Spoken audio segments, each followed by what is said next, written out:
live from historic Bosse Field as the Evansville Otters look for their first sweep of this season as they take on the Washington Wild Things. Hello, everybody.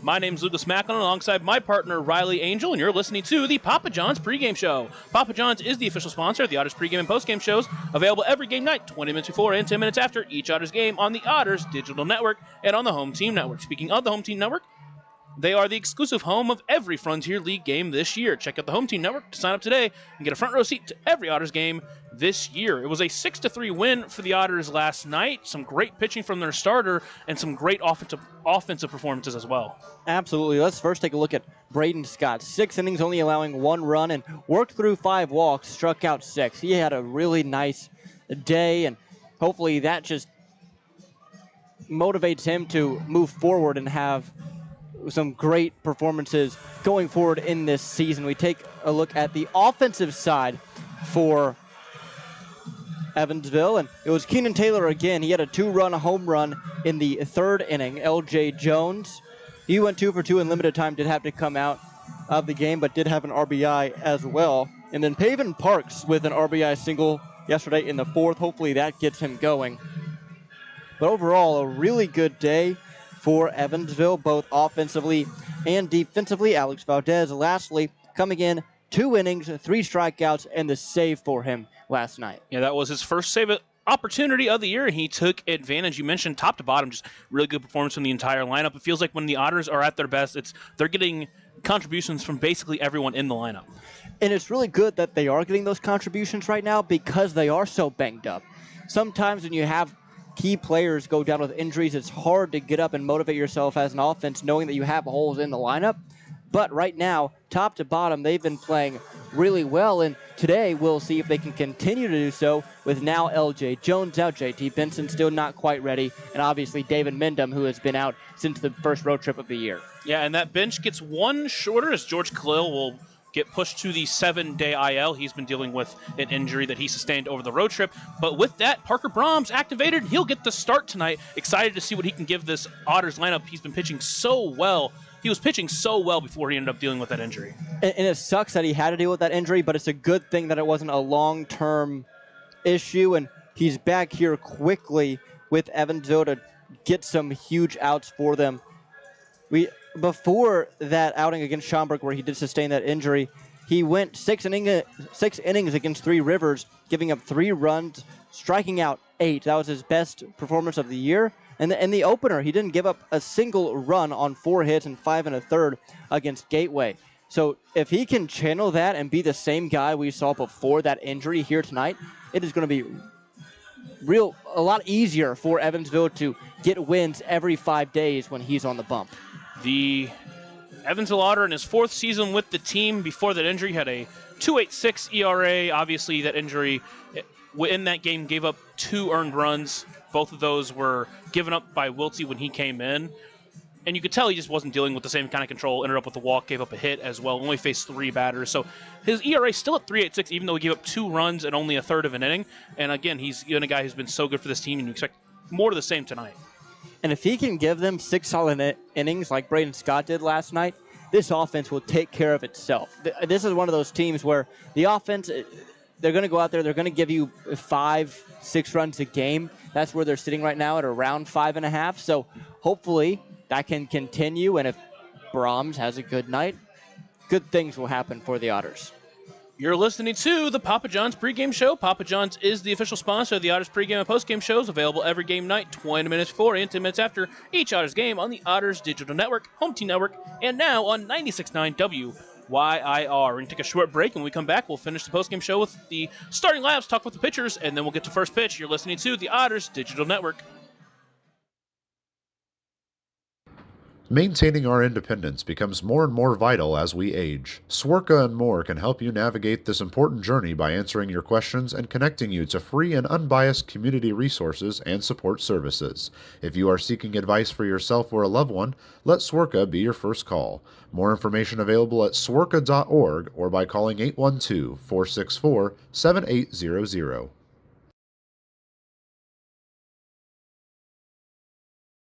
Originally opening in 2004, Jacobs Village has been a home for adults with disabilities, giving these great residents a wonderful opportunity to live life just like you and me. Jacobs Village mission is to continue building a safe, walkable neighborhood community where people with disabilities and older adults can find meaningful relationships, affordable and accessible housing, and activities to keep their bodies and minds engaged. We can't wait to have Jacobs Village at the ballpark on July 3rd for our annual Red, White, and Blue Night.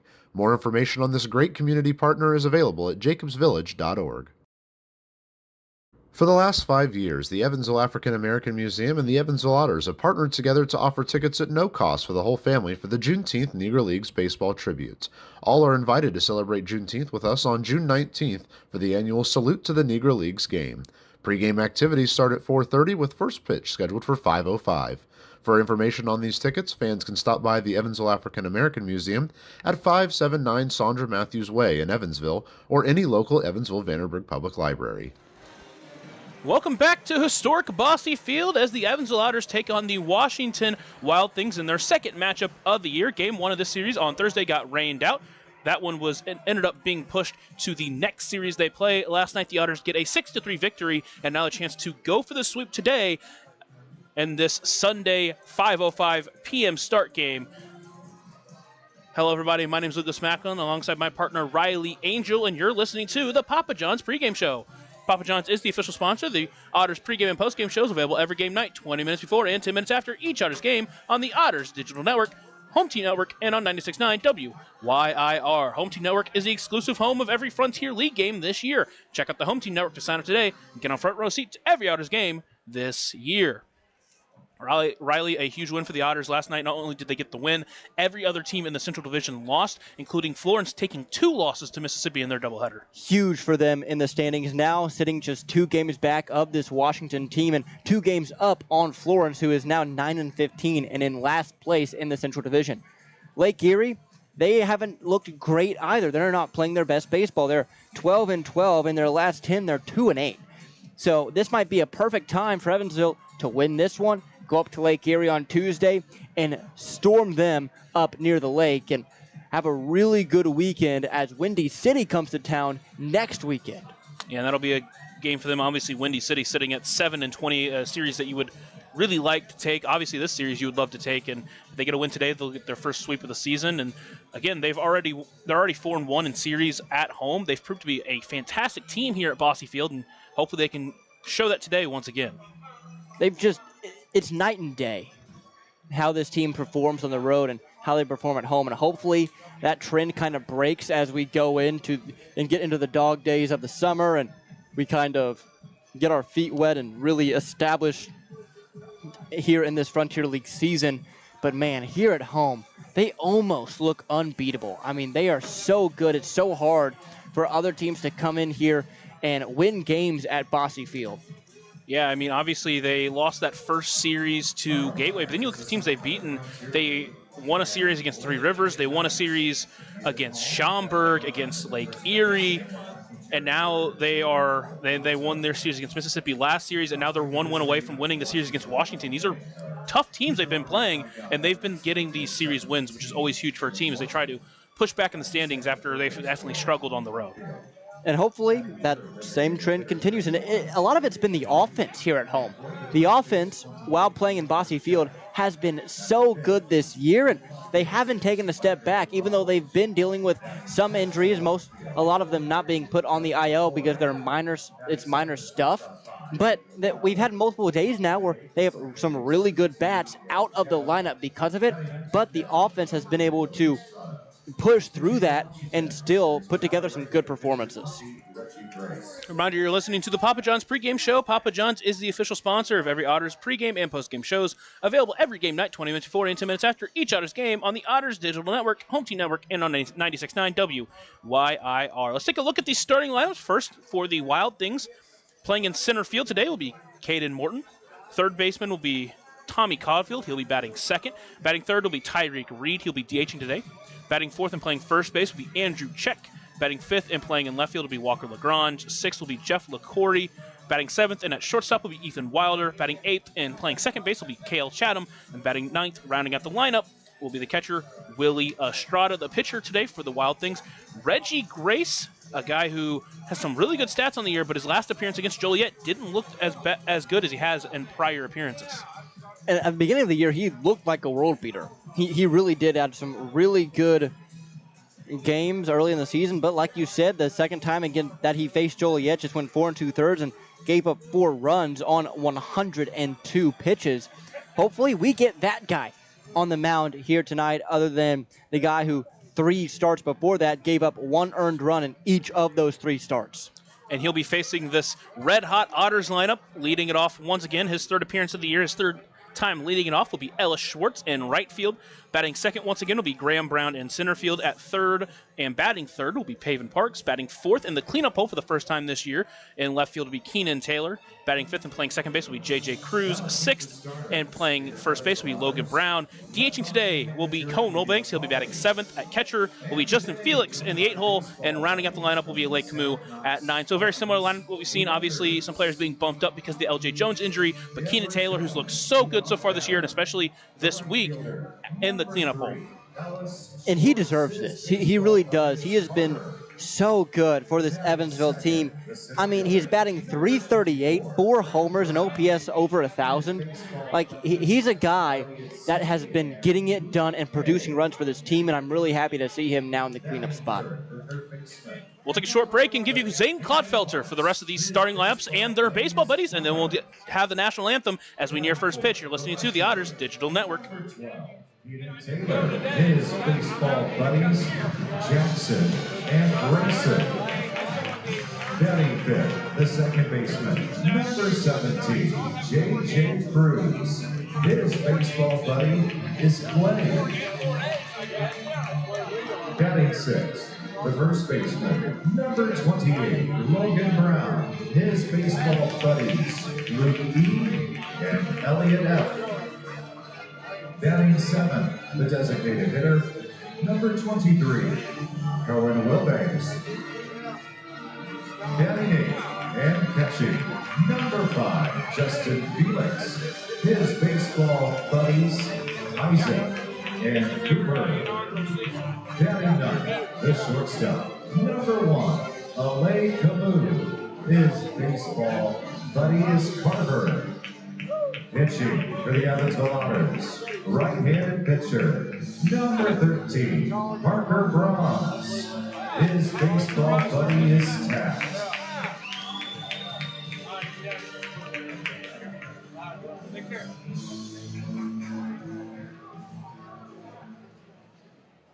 Ladies and gentlemen, at this time, would you please rise and remove your caps as we honor America's freedom, those who now protect it, and pay tribute to those who have made the ultimate sacrifice with the singing of our national anthem, performed today by Tony Paxton.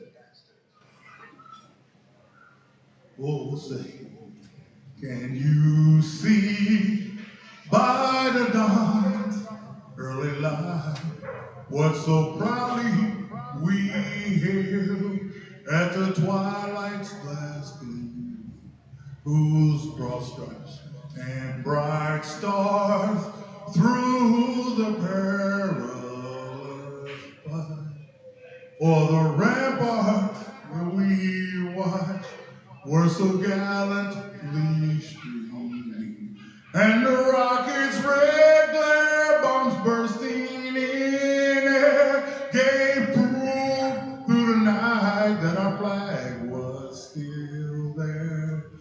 Oh, say can that star-spangled banner yet wave o'er the land of the free and the home of the brave. Go on.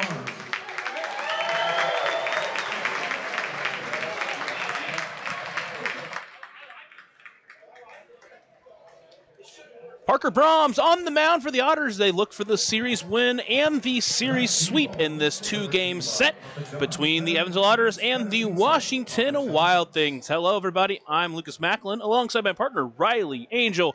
And Parker Brahms on the mound in his first 2 starts for the Otters this year, where he went the full length, has looked really good so far. He tries to do it once again tonight. Yeah, he's been really good so far this year, and again, he's a guy that's going to go out there and you kind of know what he's going to give you. He's going to give you 5 quality innings, and as long as he keeps them in the ballgame, that's all you ask. You don't want a guy to go out there and give up 10 runs in 2 innings or something like that, but those things happen, but Parker Brahms is not a guy that's necessarily going to do that. In his final full start, a quality start against Three Rivers, where he went 6 innings, gave up 3 runs, and his first start went with 5 1/3 and didn't give up a single run. Longest he's gone out in an outing today is 86 pitches, but obviously a short couple of examples so far. Otters are 3-0 in his starts. He stands with a 1-0 record. He will face Caden Morton to lead it off. It'll be the first time we see him this year, as last night it was Jake DeLeo who got the nod at center field. So an interesting choice here. You have one guy playing center field. He was the leadoff guy. And now you have another guy you're willing and able to play in your leadoff hole, and you had him on the bench last night. It almost seems like they're just trying to figure out who their full-time leadoff hitter is going to be, because DeLeo, a guy who had just gotten signed for Washington, and Morton doesn't have a ton of games under his belt either. So I think it's more just deciding which of these guys are going to go with long-term. Morton will step into the right-handed batter's box. Brahms will clear off his cleats behind the mound and step onto the rubber. And he'll look into his partner, Justin Felix, for today's matchup and deliver the first pitch in for a ball. Count starts at 1-0. Mentioned Brahms on the mound. Felix behind the plate. That pitcher and catcher battery is sponsored by the Answer Auto Repair East. Find your battery needs at the Answer Auto Repair East, located at 2319 North Green River Road, or call it 812-475-9000. Next pitch from Brahms finds the zone. Count moves to 1-1. Be interesting to see where he sits velocity-wise today, because he didn't get ramped up to his full capacity in those first 2 starts that he went, and obviously was shut down for a couple of weeks. 1-1 pitch, chopper, but foul. Count moves to 1-2. Morton at the plate was initially drafted by the Atlanta Braves out of high school as an outfielder. Played 3 seasons with them as an outfielder before switching to become a pitcher for his last couple of seasons in minors. Now the 1-2 pitch. Checked his swing. Did he go? No, says the first base umpire tonight, Kevin Furman. Count moves to 2-2. But now he's back playing in the outfield, where he was initially drafted about. In his first season with Washington, off to a slow start with a .257 on base percentage. No extra base hits on the year. That one stays high. Count runs full. Hasn't drawn a walk yet this year, and has struck out 8 times. But now in a position to potentially get his first of the year. Payoff pitch in from Brahms. That one's fouled back overhead, and our first overhead foul ball of the night, brought to you by Heads Construction. Choose the best and never regret it. Never regret it.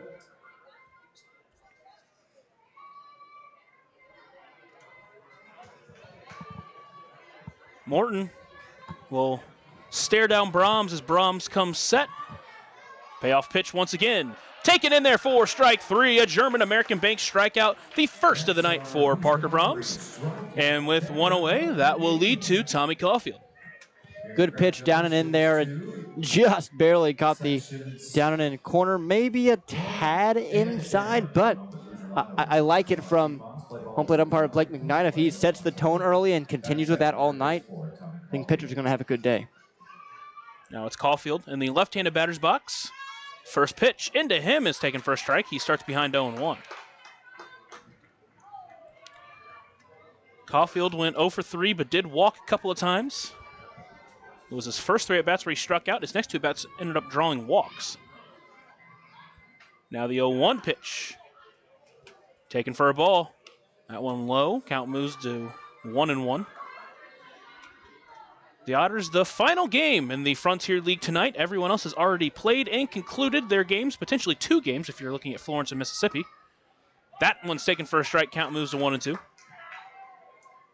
As it relates to the Central Division, Lake Erie won 8-0. Time called by Caulfield. Florence won their first game against Mississippi 4-0, but Mississippi came back and won 11-2. And their second game as they split their second doubleheader in as many days. So now the count at 1-2. Brahms comes set and looks into Felix and delivers the 1-2 pitch. Chopper towards second base. Cruz will take it in on a hop. Toss over to first in time for out number 2. Quickly 2 away for the DH tonight, Tyreek Reed. Good start from Brahms. I think it's a good thing that, he doesn't come in here right off the injury and give up 2 hits. And just comes back. Looks like he has the same rhythm that he did before he left. Hopefully the pitch count's able to get up there, but again, I wouldn't be surprised if he's shut down after 75 or 80 here tonight. Reed steps into the right-handed batter's box.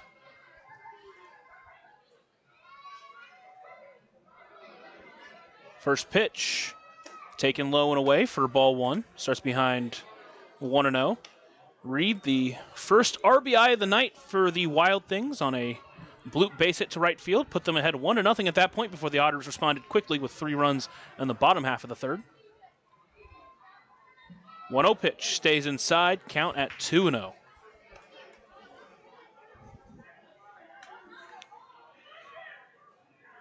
Reed DH'd last night and DHing today once again. That one goes up and in, so now he's behind 3-0 of Reed.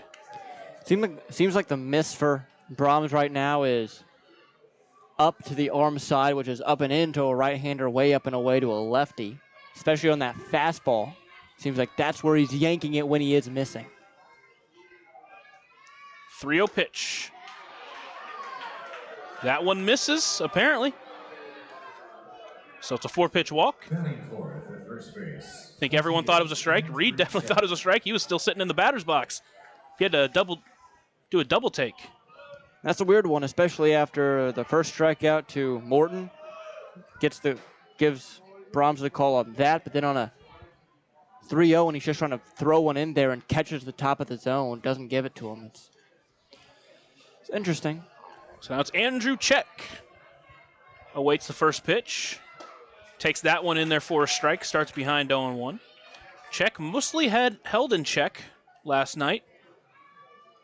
In fact, didn't manage a single hit, but did reach base once and came around to score. It was on the hit by pitch. Check over at first. Nothing doing. A very dangerous bat in the left-handed batter's box. Already 6 home runs on the year.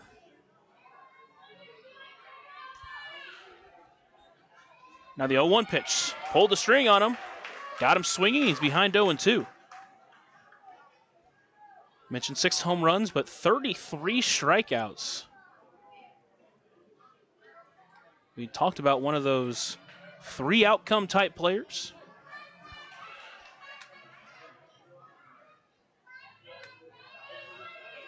Brahms from the stretch delivers the 0-2 pitch into Check. Stays low, count moves to 1-2.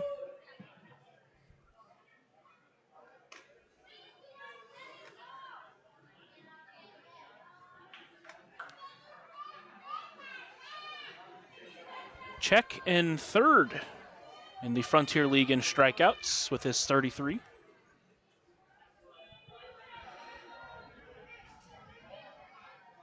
Now the 1-2 pitch stays high, so he evens it back up at 2-2.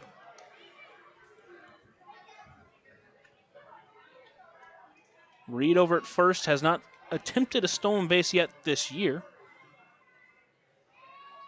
Last year only attempted to steal 3 bases and was caught twice. Now 2-2 pitch. Laced into right field. In on it is Schwartz, and it will drop in front of him. So a looping base hit. Puts a runner in scoring position with 2 away. And that will bring up Wagner Lagrange. That was just one of those hits where it's not hit super hard. You had to go out and reach for it to pull it into right. And a ton of top spin, so it's going to sink quickly, and that's exactly what it did to Schwartz, who then had to play it on a hop instead of, try and come in and make that play. Especially in the first inning, it's more risky to come in and try and make a great play to end the first than just letting it drop in front of you.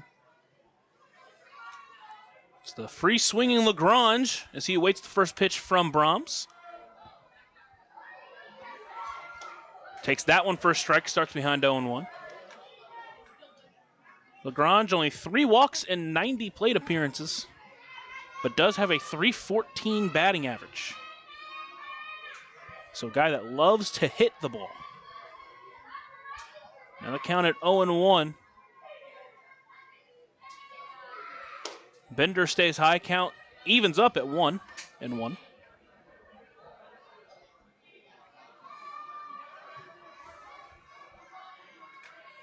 It's Tyreek Reed who reached via the walk on second. Andrew Check, the base hit at first. Here very early in this one in the top of the first inning. That one is popped way up into foul territory. Parks will camp under it and bring it in for out number 3. So the Wild Things threaten in the top half of the first, but don't come up with anything. We're still tied at 0 as we head to the bottom of the first. You're listening to the Otters Digital Network and on 96.9 WYIR. Right now in Vanderburgh County, over 800 children are in the child welfare system waiting for someone to be their voice, and you could be that voice by becoming a court-appointed special advocate, a CASA volunteer. Donating just a few hours a month of your time can change a child's life forever. Vanderburgh County CASA invites you to join them. Stand up, speak out, be for the child, be a CASA. For more information, visit vandcasa.com. That's VAND-CASA.com.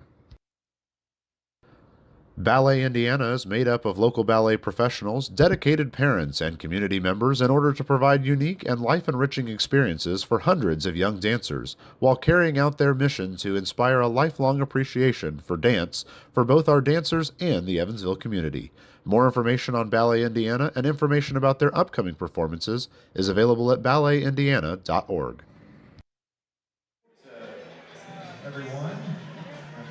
Otters come to bat for the first time against Reggie Grace, the pitcher tonight for the Wild Things. It's Willie Estrada behind the plate. That pitcher and catcher battery is sponsored by the Answer Auto Repair East. Find your battery needs at the Answer Auto Repair East, located at 2319 North Green River Road, or call at 812-475-9000. So I mentioned Reggie Grace had 3 really good starts to start the season, but in his last start against Schaumburg, or against Florence rather, didn't look his same self. Yeah, it's one of those outings where it's so early in the year that you don't know which guy you're going to get day to day. He could be that guy where every 5 days he's going to go out, only give up 1 to 2 runs, or he can be that guy that's going to go less than 5 innings. We just don't know yet. It's too early on in the season with only 4 starts for him. But hopefully for the Otters, we get the other guy, not the really good guy. And we saw Marlon Perez last night. The most had only given up 3 runs in an outing. Otters put 6 up on him. So we'll see if they can try to get to this pitcher today as Grace from the windup delivers the first pitch into the leadoff hitter Schwartz. He laced that one into right center field. That's going to get down for a base knock. So the first pitch he sees, he's going to try to extend it into a double, and he will. He uses his speed once again, and a leadoff Deerhead double-decker double, and the Otters have something going very quickly. I absolutely love that from Ellis Schwartz. Up there, first pitch attacking, got a center cut 86-mile-per-hour fastball and did not miss it. Pulled it and split the gap in right center, and now you have a runner in scoring position for the middle of this lineup.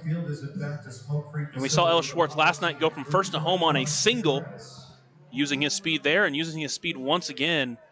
And so now with a leadoff double, it's Graham Brown to the plate. He waits the first pitch in from Grace. Now from the stretch.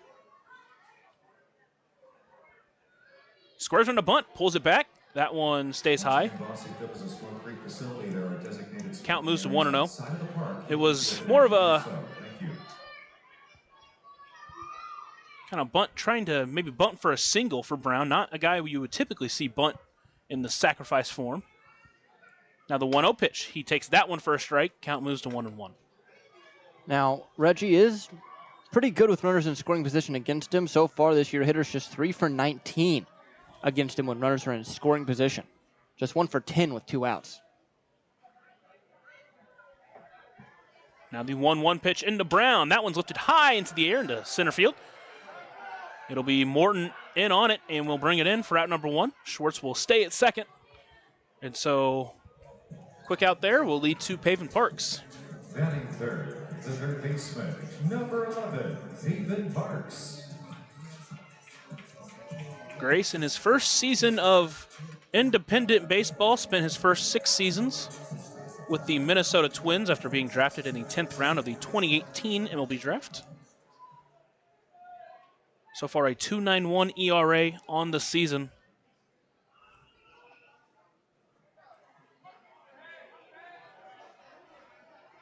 Now looks into Pavin Parks. First pitch, takes that one in there for a strike. Pulled the string to start the at-bat. Starts ahead 0-1.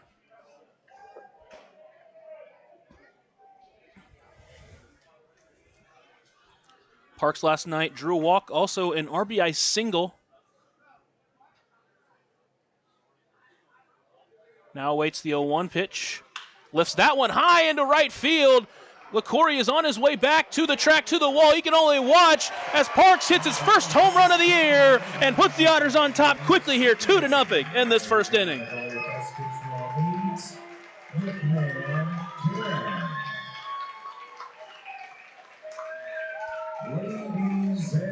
Pavin Parks goes deep, and the Otters with an early lead. It's got to be a great feeling for a guy who's hit the ball hard a lot, but just hasn't been able to get one over the fence yet. And that's right in his wheelhouse. Down and in, two. Boy, gotta feel good for Pavin Parks, and hopefully that catapults him into having a really good week or two and just going forward the rest of the season after that homer. So that's Keenan Taylor. Tries to follow that up. Takes first pitch for a strike. Starts behind 0-1. Parks had 9 home runs in 184 at-bats last year, and 84 at-bats. That was his 85th at-bat and hit his first home run. So again, a guy you know that can do it. Next pitch to Taylor stays outside. Count moves to 1-1. As you mentioned, hopefully that's an opening to the floodgates. So already 2 runs for the Otters here in the bottom of the first inning. That one's fouled back. Count moves to 1-2. Grace is really trying to attack these hitters, but he's doing so in really bad spots.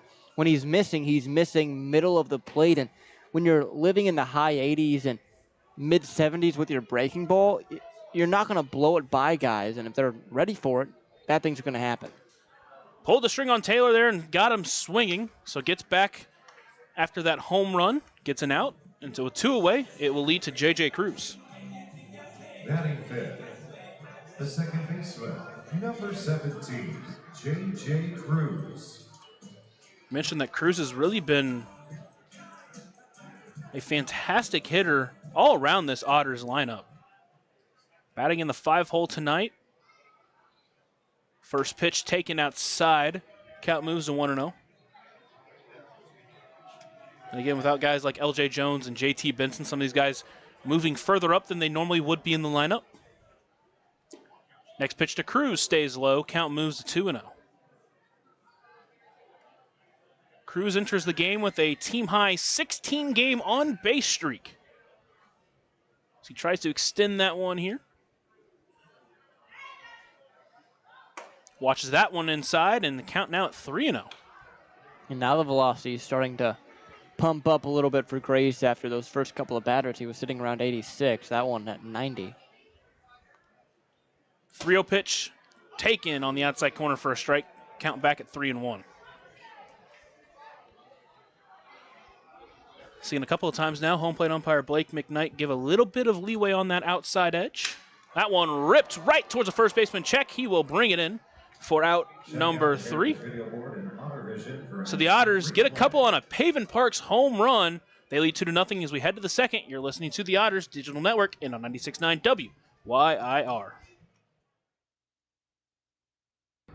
Maintaining our independence becomes more and more vital as we age. Swerka and More can help you navigate this important journey by answering your questions and connecting you to free and unbiased community resources and support services. If you are seeking advice for yourself or a loved one, let Swerka be your first call. More information available at swerka.org or by calling 812-464-7800.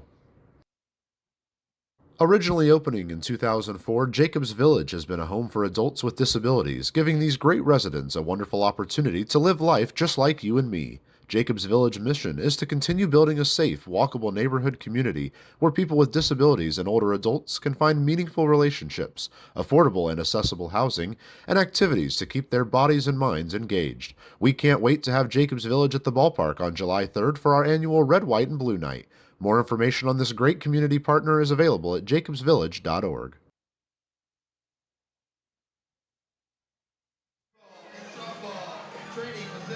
Brom's out there for another inning of work, and now he has a lead to work with as the Otters lead 2-0 here in the top of the second. I think it's really good that the Otters were able to get a couple on the board for him when his first start back, and now he can go out there and be a little more aggressive. Again, when he's missing high to that arm side, which is not great against a team full of right-handed hitters, but we'll see how he does here against now 3 due up, and 2 of them are lefties. It's LaCorey, first to meet him as he steps into the left-handed batter's box. Wild Things got a couple of runners on in that last inning, but stranded both of them.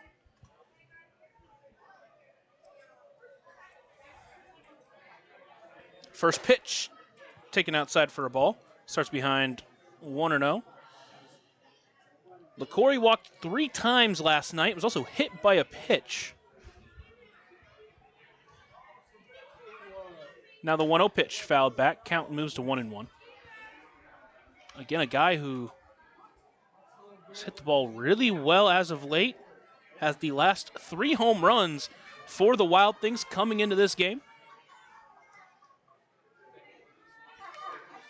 Next pitch swung through that one. Now he's behind 1-2. He'll take time as he tries to reset himself. LaCorey, the 23-year-old out of Chicago, Illinois.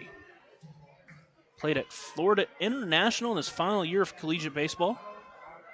Now the 1-2 pitch, chopper towards second. Cruz will take it in. Throw to first in time for out number 1. So the Brahms is back and working quick once again. He's given up a lot of soft contact. Caulfield grounded out to second, and then even the hit from Check, it was softly hit in a little looper into right. So good sign from Parker Brahms here, not giving up anything too hard hit as of yet. Now it's Ethan Wilder. First pitch taken high. Starts ahead 1-0. Wilder in his second year with the Washington Wild Things and has improved drastically this year. That one is ripped right to Cruz. He brings that one in for out number 2. So a lot of contact right to the second baseman, Cruz. That's his 3rd opportunity. He's made good on all of them.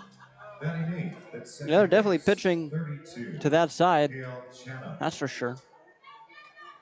Now it's Cale Chatham, who's playing second base today. Didn't get the start. Did get a pinch hit opportunity. First pitch taken high, starts behind 1-0.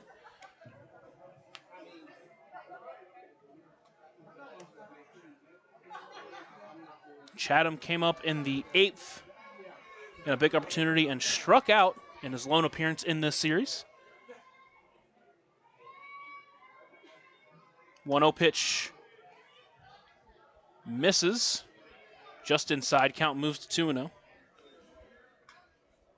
Chatham in the left-handed batter's box.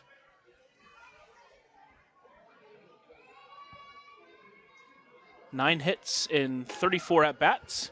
Takes that pitch up and away, and now the count at 3-0.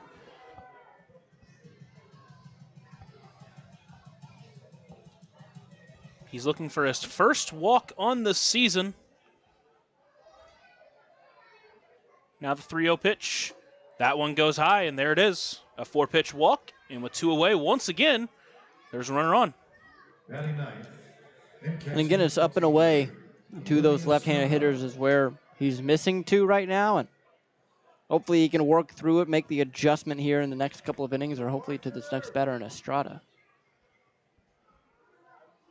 So last inning, it was 2 quick outs before a 4-pitch walk, and once again, 2 quick outs, and then a quick 4-pitch walk leads to Willie Estrada, the right-handed catcher, first to check over at first. Estrada's been all over the Frontier League, started in Sussex County back in 21, played with Empire State in 22, Gateway in 23, Three Rivers last year, and now here is with Washington. First pitch swinging, starts behind 0-1. His 15th appearance on the year. He's a .256 batting average, has 5 RBIs, walked 4 times.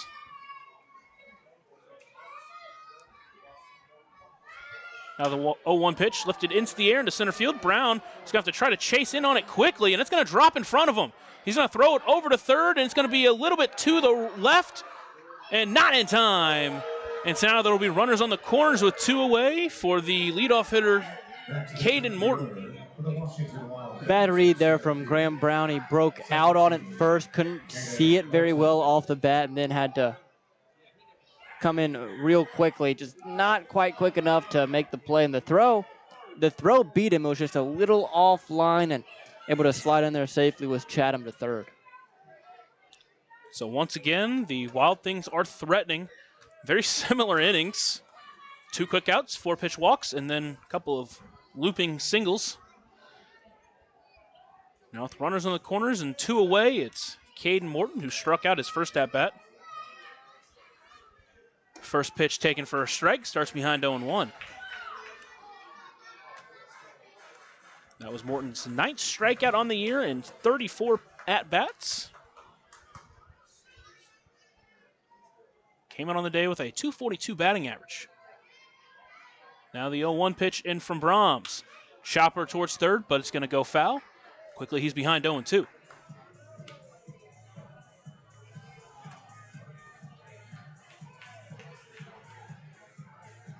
Mentioned that Morton spent last year with the Braves minor league system pitching. He's come back as a hitter and started off a little bit rusty so far in this early 2025 season. Now the 0-2 pitch runs high. Count moves to 1-2.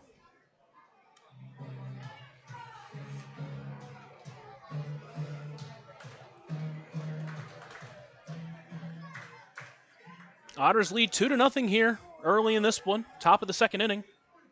That one swung on a miss for strike 3. A German-American Bank strikeout to end the inning. So once again, the Wild Things threaten but come up empty. Otters still lead 2-0 as we head to the bottom of the second. You're listening to the Otters Digital Network and on 96.9 WYIR. For the last 5 years, the Evansville African American Museum and the Evansville Otters have partnered together to offer tickets at no cost for the whole family for the Juneteenth Negro Leagues Baseball Tribute. All are invited to celebrate Juneteenth with us on June 19th for the annual Salute to the Negro Leagues game. Pre-game activities start at 4:30 with first pitch scheduled for 5:05. For information on these tickets, fans can stop by the Evansville African American Museum at 579 Sandra Matthews Way in Evansville or any local Evansville Vanderburgh Public Library. Right now in Vanderburgh County, over 800 children are in the child welfare system waiting for someone to be their voice, and you could be that voice by becoming a court-appointed special advocate, a CASA volunteer. Donating just a few hours a month of your time can change a child's life forever. Vanderburgh County CASA invites you to join them. Stand up, speak out, be for the child, be a CASA. For more information, visit vandcasa.com. That's VAND-CASA.com.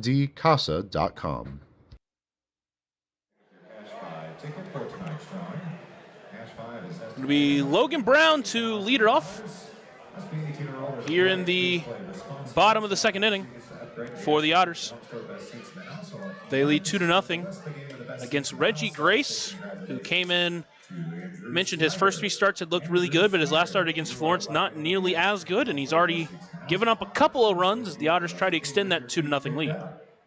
They got to him early, and that's what you want to do against the starting pitcher. Hopefully he's shaken up a little bit, and the bottom of this lineup can do some work. It's Brown, Will Banks, and Felix. The 3 catchers on the roster listed as catchers are due up.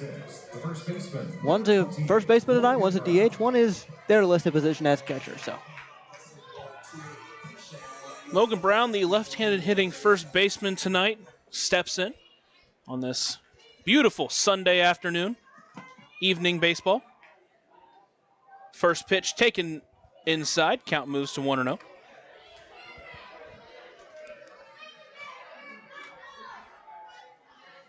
Brown early in this season. So he hits that one into foul territory. One's going to get up and overhead for an overhead foul ball, brought to you by Has Construction. Choose the best and never regret it. Never regret it. He's hit the ball hard quite a bit. The average at 154, but a couple of times he's hit the ball hard, just hasn't gotten anything out of it. Now the 1-1 pitch in from the Wild Things starter. That one is fouled back. So now Brown behind 1-2 as he gets to battle.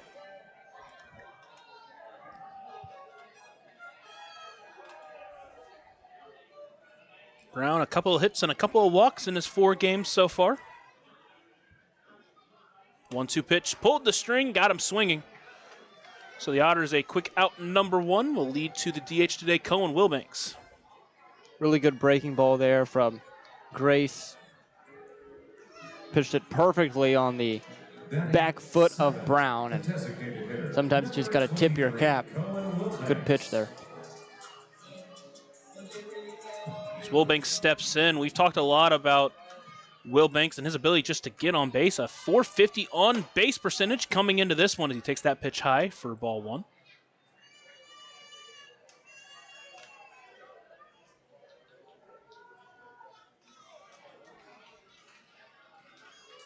Now the 1-0 pitch inside, and he's ahead 2-0. Wilbanks, his last start was against Mississippi in the final game, where he went to the plate 4 times and reached all 4 times. Now the 2-0 pitch fouls that one back. Count back now at 2-1. He's another one of these guys where coming in, you kind of expected him to be more of a replacement until Brown was able to join the team, but has produced enough to keep himself on the roster. Watches that one stay low. Count now at 3-1.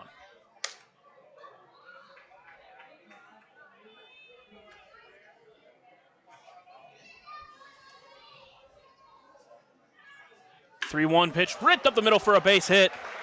So a 1-out base knock, and the Otters are in business. Next will be Justin Felix to the plate. And that's what getting yourself in good batters counts does to you. Gets you a pitch you can look for, and that one he was just ready for and placed it right back up the middle. Justin Felix. Guy in Wilbanks who just does a good job, mentioned getting on base, but does a good job finding the open spots in the outfield. Now it's Justin Felix, fresh off his 2-for-3 day last night. Bender buckled him at the knees. He's behind 0-1. Both of Felix's base hits last night were both infield singles. Some effort play from him. Now the 0-1 pitch. Bender again, got him swinging. He's behind 0-2 as he has to battle. And I don't think Felix is going to see a fastball here on 0-2. Felix a fastball hitter. Grace knows that. We'll see, though. He might try to attack him. Felix behind 0-2. Here comes the pitch from Grace, but first a check over at first on Wilbanks.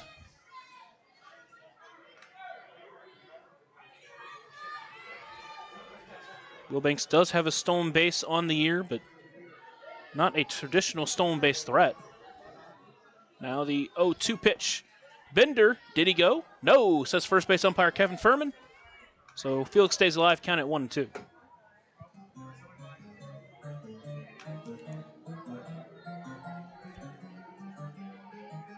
Justin Felix, the 5-year veteran of the Evansville Otters, trying to help extend this 2-0 lead.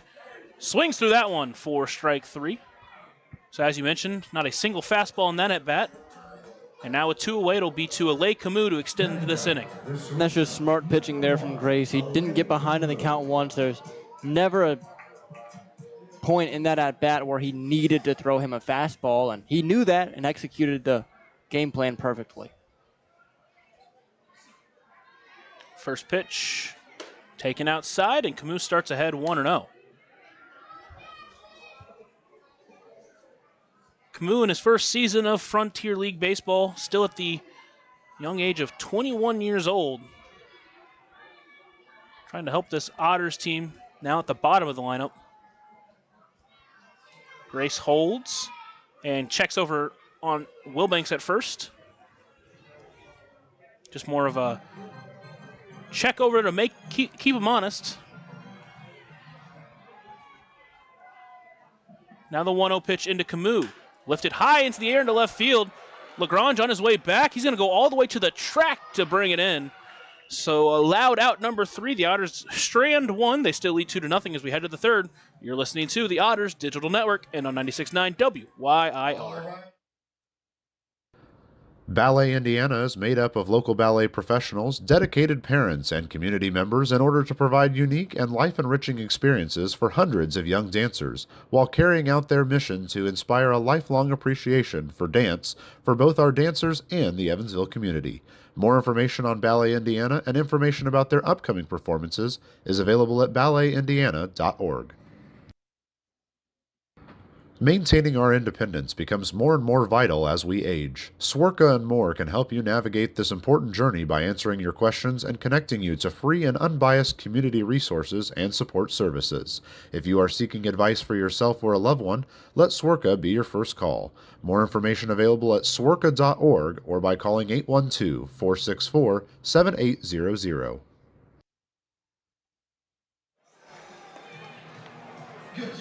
Brahms through 2 innings of work, couple of hits, couple of walks, and a couple of strikeouts, but most importantly, he's kept the Wild Things off the board as the Otters still lead 2-0 in the top of the third inning. Mentioned earlier, it's a beautiful day for baseball. After yesterday where it was rainy, it was overcast, it was nasty. Today it's been clear skies pretty much all day. And for the rest of the week here in Evansville, it's supposed to be really nice as well. I haven't looked at the radar up near Cleveland yet. I'm kind of scared too, so we're just going to keep that as it is. But the rest of the week here in Evansville, if you're staying here at home, it's going to be really nice, mid-80s, sunny all week. Gotta love it. It's Caulfield up for his second time in this young game. Ground out to second in his first at-bat. Brahms in both innings has gotten 2 quick outs before giving up a walk and a bloop base hit, before stranding a couple of runners in each of the first 2 innings. And now the first pitch into Caulfield. That one taken just inside. He starts behind Caulfield 1-0.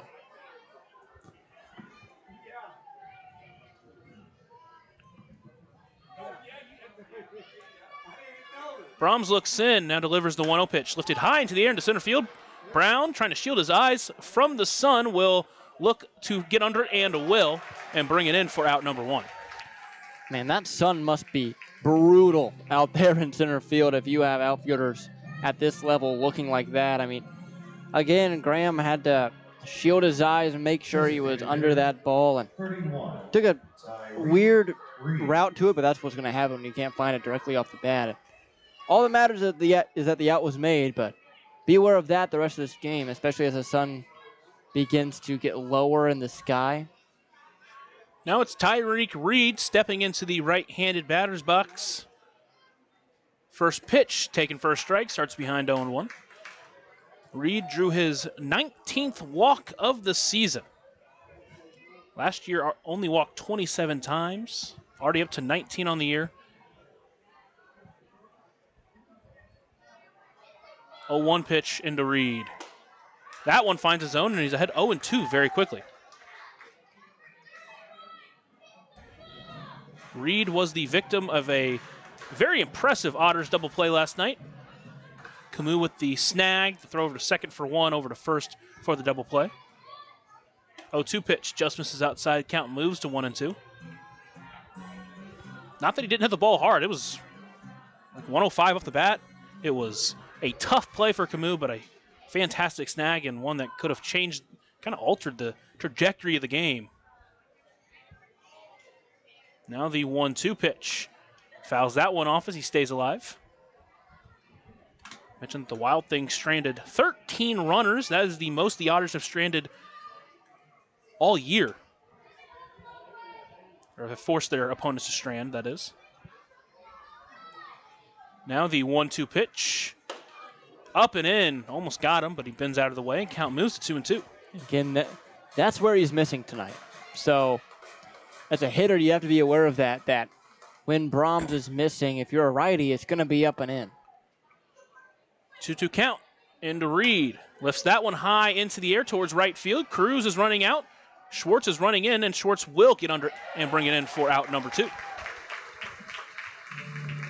So another inning where Brahms gets 2 quick outs. Let's see if he can try to go 1-2-3 in this one. But first he'll have to get by Andrew Check. First baseman, 28, Andrew Check. Check managed a looping single in that first inning that dropped right in front of Schwartz. A name that is already enshrined in Washington Wild Things history. Awaits the first pitch, takes that one for a strike, starts behind 0-1. 68 career home runs for Andrew Check as a Washington Wild Thing.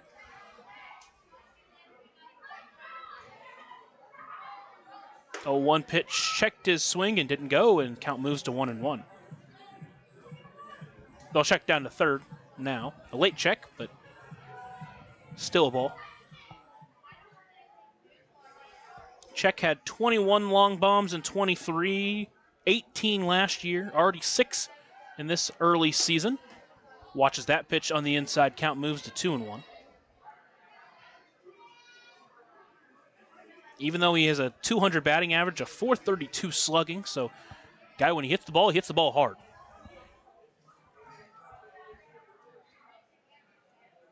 To 1 pitch finds a zone and count at 2-2. You mentioned this last night, a hefty shift for Check.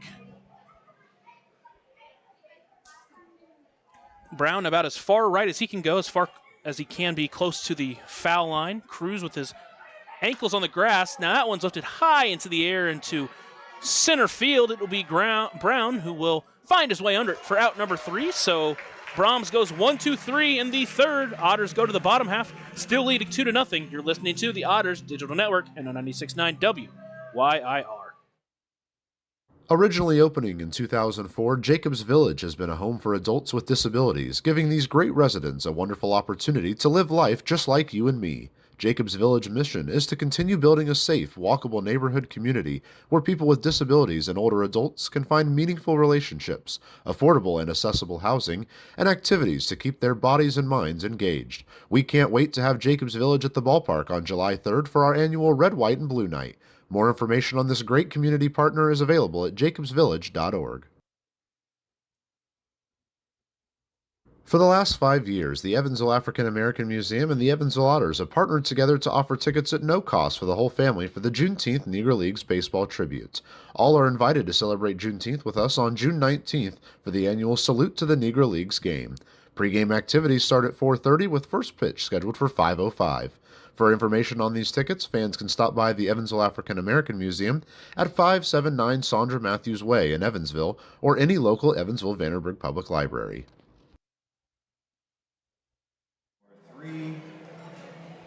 Into the bottom of the third inning, it'll be the top of the lineup for the Otters, trying to extend that 2-0 lead in this series finale. Mentioned this is only a 2-game set because game 1 of the series was rained out. It was postponed to June 19th. That will be a Thursday where the Otters will play a doubleheader, so it'll be 4 games in 3 days there. But with the regional baseball playoffs here yesterday, couldn't fit it in there, and today obviously it's a Sunday and everyone's busy on Sundays, so try to give as much time as possible for both these teams. And it's Ellis Schwartz, the Edward Jones leadoff hitter of the game. Led off with a double in that first inning, came around to score on the Pavin Parks home run. Now awaits the first pitch in from Grace. Watches that one for a strike, starts behind 0-1. Just been so impressed by Ellis Schwartz to begin his season with Evansville. So composed in the box and always ready to pounce. Next pitch ripped up the middle at second base will be Chatham. A long throw over to first in time for out number 1. So a quick out number 1 for Graham Brown, who Center fielder, number 24, Graham Brown. popped out his first time up.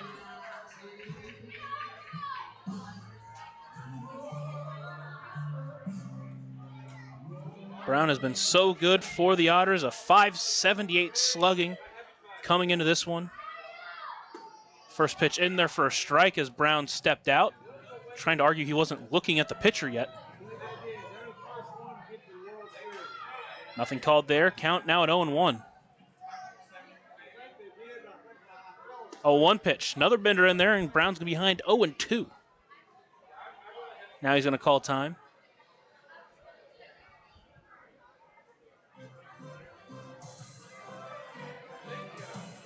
Five home runs, 8 doubles, and a triple, as well as 10 stolen bases and 11 attempts for Graham Brown. Now the 0-2 pitch in the dirt. Holds off, count at 1-2.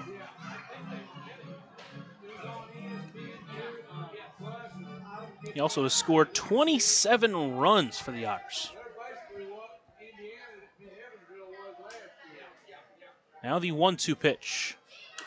Fouls that one off as he stays alive.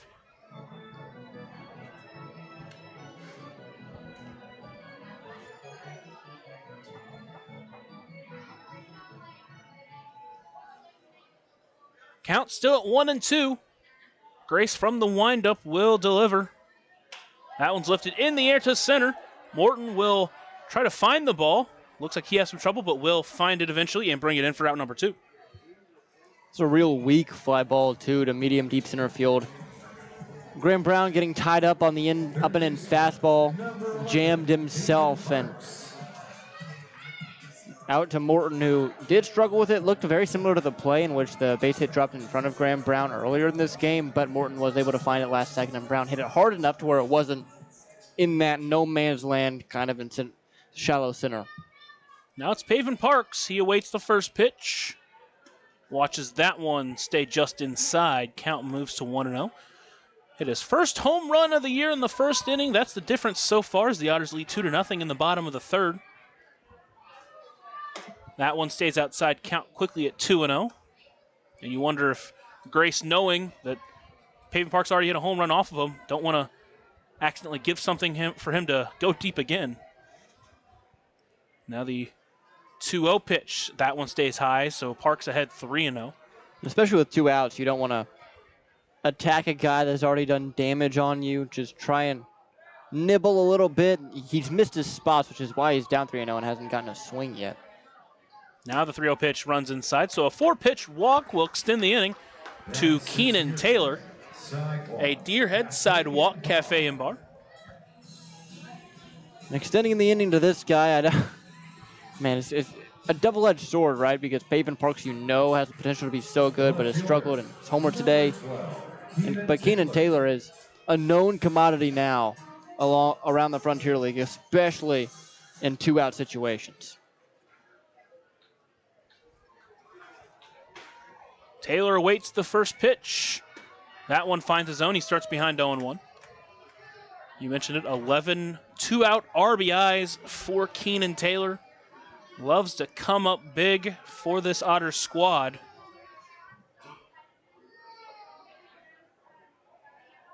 Now the 0-1 pitch into Taylor. That one just misses outside, counting at 1-1. Parks over at first. He's 6 for 7 in stolen base attempts. Mentioned Graham Brown's slugging at .578. Keenan Taylor up at .554. Now Parks takes off. That one's ripped into left field. That's going to get down for a base hit. That's going to go all the way to the wall. It's cut off a little bit, and Parks will only get to third. Taylor will slide into second base. A Deerhead double-decker double puts a couple of runners in scoring position for J.J. Cruz. Man, he has been so good this year in those situations. There, Grace tried to locate another curveball low in the zone, but just left it center cut, and Keenan Taylor not going to miss that one at 75 down the middle, right down the left field line. Thankfully for Washington, Lagrange was able to get to it before it got to the track and skidded to the wall, was able to cut it off, so the run didn't score. But now the Otters with 2 runners in scoring position for J.J. Cruz, who himself has been swinging the bat pretty well these past couple of weeks. Mentioned that Cruz coming in on a 16-game on-base streak, has 12 RBIs. That's 4th among Otters hitters. And now in a big RBI situation here. There is a base open. We'll see how Grace wants to attack him. First pitch into the Otters' second baseman. Swings through that one. Pulled the string a little bit. Starts behind 0-1, does Cruz. It would surprise me if he purposefully attacks him in the zone here, given that Logan Brown is on deck and he's kind of just getting into the swing of things this year. We'll see. Now the 0-1 pitch into Cruz. That one's lifted high into the air. A pop-up into center field. That one's going to bring back Morton quite a distance, but he camps under it for out number 3. So the Otters threaten, but come up empty as they strand a couple in scoring position. They still lead 2-0 as we head to the 4th. You're listening to the Otters Digital Network on 96.9 WYIR. Right now in Vanderburgh County, over 800 children are in the child welfare system waiting for someone to be their voice, and you could be that voice by becoming a court-appointed special advocate, a CASA volunteer. Donating just a few hours a month of your time can change a child's life forever. Vanderburgh County CASA invites you to join them. Stand up, speak out, be for the child, be a CASA. For more information, visit vandcasa.com. That's VAND CASA.com.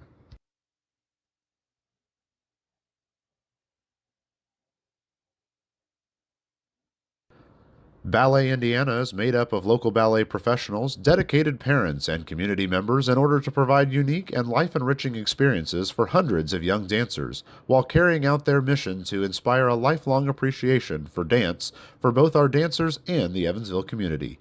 More information on Ballet Indiana and information about their upcoming performances is available at balletindiana.org. Maintaining our independence becomes more and more vital as we age. Swerka and More can help you navigate this important journey by answering your questions and connecting you to free and unbiased community resources and support services. If you are seeking advice for yourself or a loved one, let Swerka be your first call. More information available at swerka.org or by calling 812-464-7800. Back here inside historic Bosse Field, 2-0 Otters. Here in the top half of the 4th inning, I'm Riley Angel alongside my partner Lucas Macklin. Really good start so far for Parker Brahms, who is coming off of the injured list. But so far he's been able to strand 4 base runners and is coming off his first 1-2-3 inning back in the 3rd. Yeah, that's a great sign to see. He had, in both of his first 2 innings, gotten a couple of quick outs before giving up a couple of base runners. That time he was able to shut them down quickly, and he's overall looks really good. And these Wild Things hitters have not had really any hard contact off of him so far. It's been a lot of soft contact. The ones that have fallen have been more bloops with maybe some struggling out to see the ball in the outfield. So he's looked really, really good so far. A couple of 4-pitch walks are really the only real blemishes we've seen from Parker Brahms so far. Wagner Lagrange will stand in to bat to begin this top half of the 4th. He popped out in the first inning to Paven Parks to end that frame. And the first pitch to him is a bender up high for a ball, 1-0. Brahms has missed high a lot so far here tonight, but not too much that is really struggled for him, as that one missed high as well, 2-0. Long shadows starting to form here at Bosse Field, fully eclipsing the plate area, about a quarter of the way to the mound at this point. The 2-0 from Parker Brahms. Swung on and foul tipped right into the glove of Felix. It's 2-1. Brahms working exclusively out of the set position. And the stretch. 2-1 pitch. Swung on and missed, 2-2.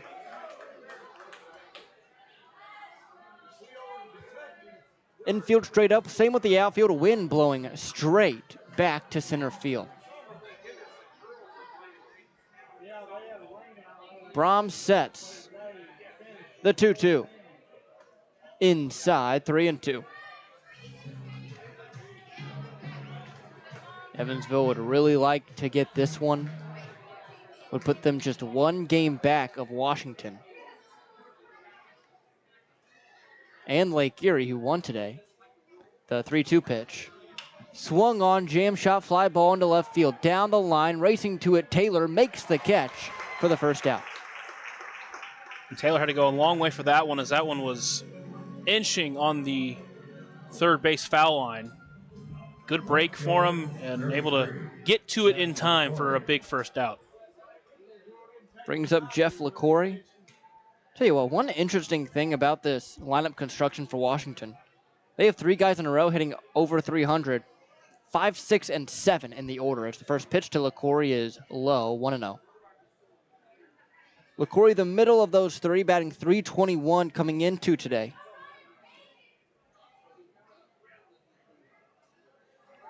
.1-0 pitch. Swung on, bounced foul down the first base side. It's 1-1. Certainly a trend to keep an eye out for Washington.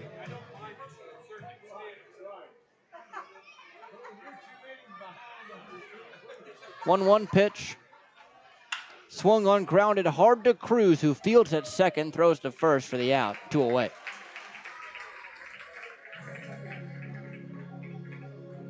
Rolled him over, but hard contact from Jeff LaCory.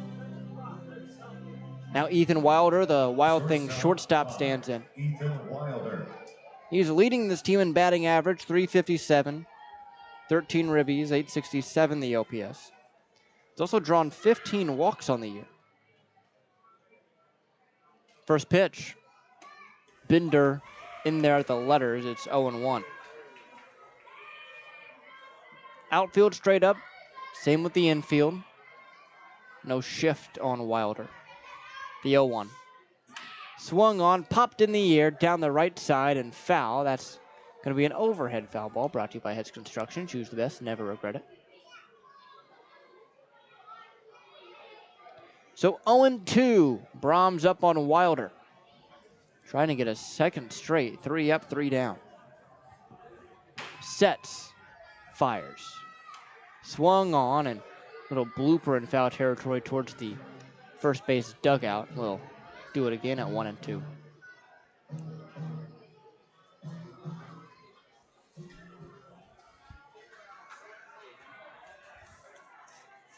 Brahms looks into Felix, sets, agrees, and the 1-2.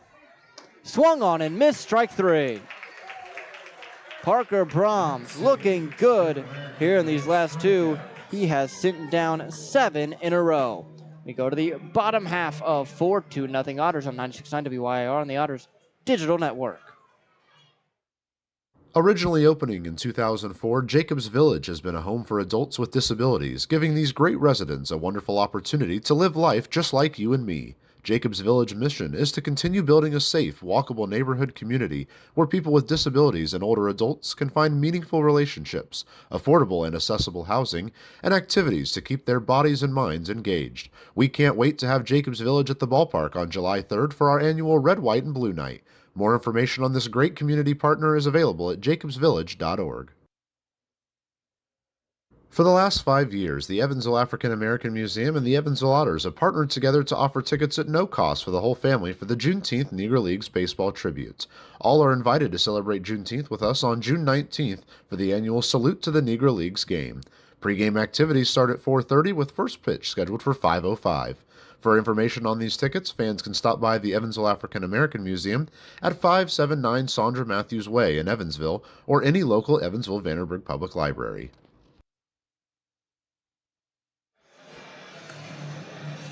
Reggie Grace out for his 4th inning of work. He's given up some hard contact. Already 4 hits for Evansville, one of which was a 2-run homer off the bat of Paven Parks to give them this 2-0 lead that they work with.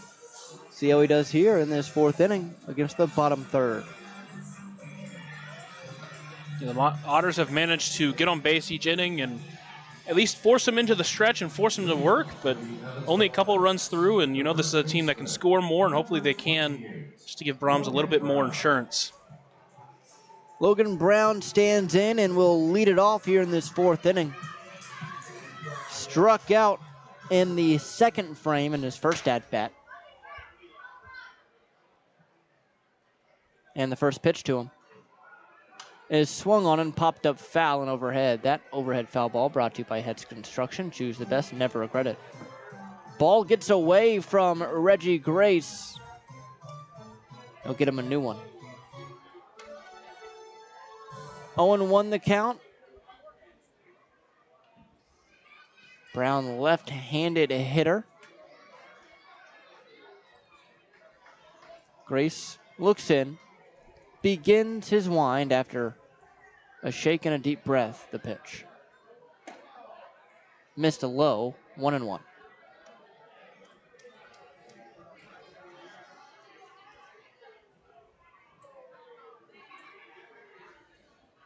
One pitch. Inside, 2 balls, 1 strike. Logan Brown, the first baseman, was a coach for Oakland City University, who made it to the NAIA College World Series. The 2-1 pitch swung on, bounced hard to second, charging as the second baseman Chatham. He fields, throws, and that's the first out. Oakland City ending their year ranked in the top 25 in NAIA ball. Just about an hour and a half, hour 45 minutes north of Evansville is where Oakland City University is located. Cohen Wilbanks now stands in 1 for 1 with a single. First pitch to him. Squares around, places down a bunt down the third base side. Charging is the third baseman Caulfield. Bare hand throw, gets away from check, rolling all the way to the wall. Wilbanks on his way to second. He'll be held there.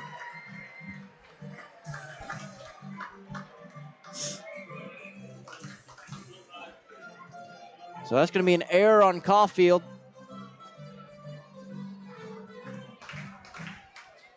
Now Justin Felix will work with the runner in scoring position. Wilbanks has done a great job getting down bunts, and in a lot of situations, bunting for a hit. That's another situation where even though it does go down as an error, he really forced that error. Caulfield was forced to make a quick throw and threw it too far glove side to check, and now Wilbanks, he's gotten on his last 6 appearances at the plate, and now he's at second base and only 1 away and a chance to extend that 2-run lead.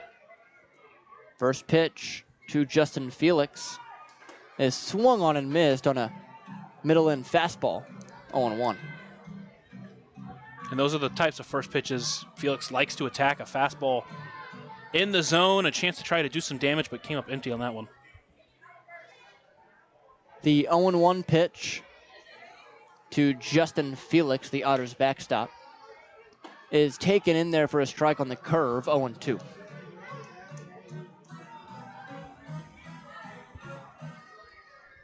So 2-0 Otters, bottom 4, 1 away. Runner on second base is Wilbanks. Felix behind in the count, 0-2 against Reggie Grace. Grace sets, looks back towards second. Out of the stretch, the 0-2. Up and in and missed, 1-2.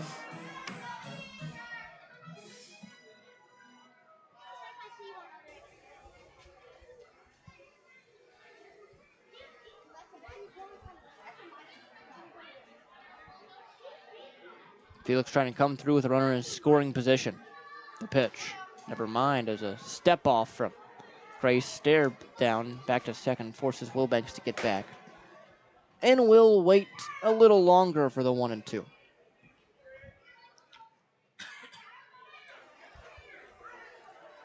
The pitch, swung on and missed. Down and away slider, got Felix out in front. It's going to be a strikeout for Reggie Grace, his 4th of his outing. That's about as perfectly as you can do it. Up and in fastball that elevated his line of sight, and then you drop in a slider low and away just at that perfect spot that it might have even been called strike three. Felix just out in front of it, and a tough at-bat there, and a great pitch sequence for Reggie Grace. First pitch now to Alay Camus is taken high for a ball, 1-0. Camus has hit the ball hard a lot recently, just hasn't found a hole. Hopefully his luck turns around here soon, as his numbers definitely don't say how well he's played. The 1-0 pitch. Swung on, popped him up, drifting foul and out of play. Will do it at 1 ball, 1 strike. Brought to you by Ed's Construction. Choose the best, never regret it.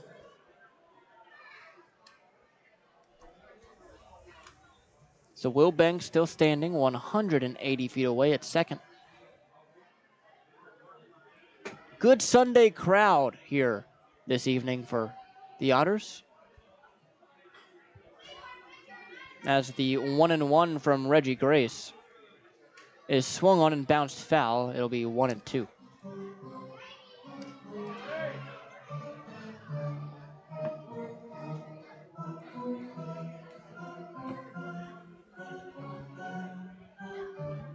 So a ball, 2 strikes, 2 outs.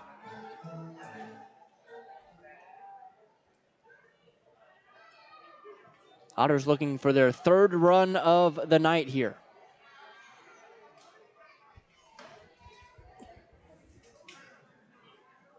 The pitch. Inside, nice block by the catcher Estrada to keep it in front of him on the bounce. It's 2-2 now. So deuces are wild, 2 balls, 2 strikes, 2 outs, runner on second base.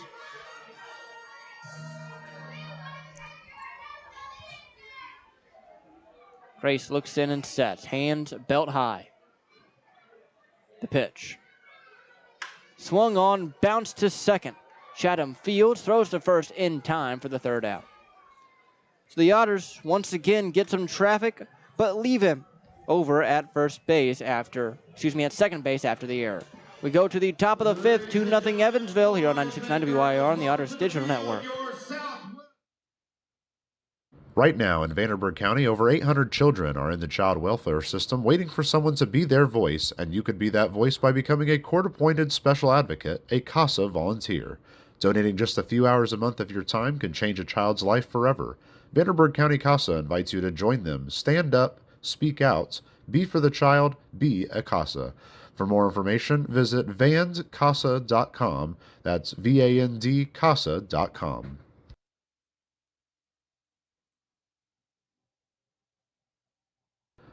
Ballet Indiana is made up of local ballet professionals, dedicated parents, and community members in order to provide unique and life-enriching experiences for hundreds of young dancers, while carrying out their mission to inspire a lifelong appreciation for dance for both our dancers and the Evansville community.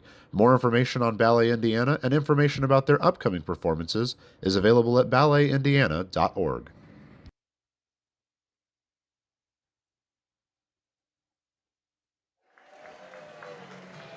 Welcome back, fans, to the Buffalo Wild Wings 5th inning. It is back at Buffalo Wild Wings. All-you-can-eat wings and fries Mondays through Thursdays, now including traditional wings. That's right, all the wings and fries you can eat with your favorite sauce. Just $19.99 for boneless, $24.99 for traditional. So get all the heavy hitters together and head to Buffalo Wild Wings Mondays through Thursdays for a limited time. Dine-in only. Visit either Evansville location, 5405 Pearl Drive, or 715 North Green River Road for details. Parker Brahms back on the mound. You will face Cale Chatham, Willie Estrada, and Caden Morton. The right-hander looks in and agrees, and the first pitch of this top half of the 5th is in there for a strike, 0-1. Brahms has sent 7 straight Wild Things packing. A 1 pitch. Swung on, ground ball, snared at first on the backhand by Brown. Tossed to the covering Parker Brahms at first base for the out. 1 away.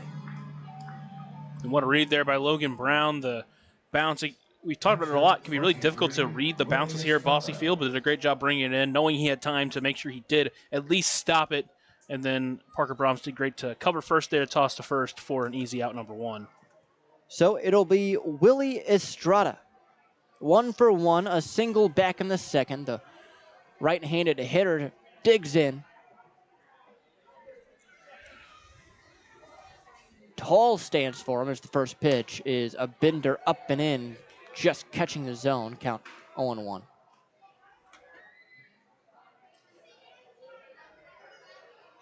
Brahms, a couple of taps to the front foot, out of the stretch, the 0-1 pitch. Swung on and missed, 0-2. It's one thing Brahms has been doing well, working quick and getting ahead of batters. And that has led to good results here through 4 1/3. Bullpen quiet.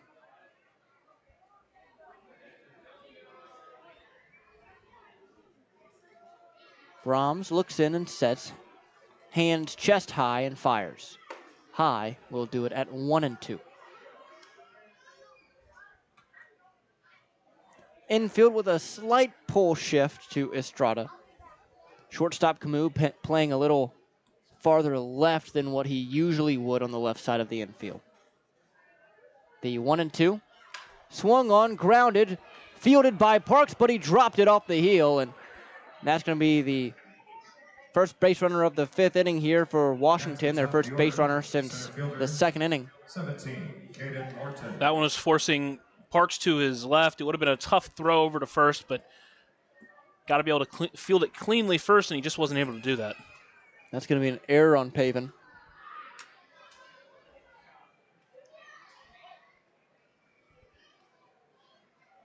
Now it's Caden Morton as the first pitch to him is swung on and missed. He's had a tough day so far, 0 for 2 with a couple of strikeouts. One swinging, one looking.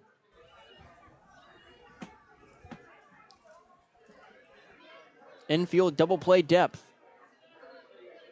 The 0-1.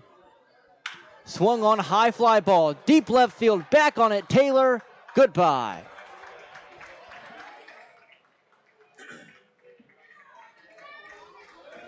A 2-run homer for Caden Morton, and we are knotted at 2 apiece.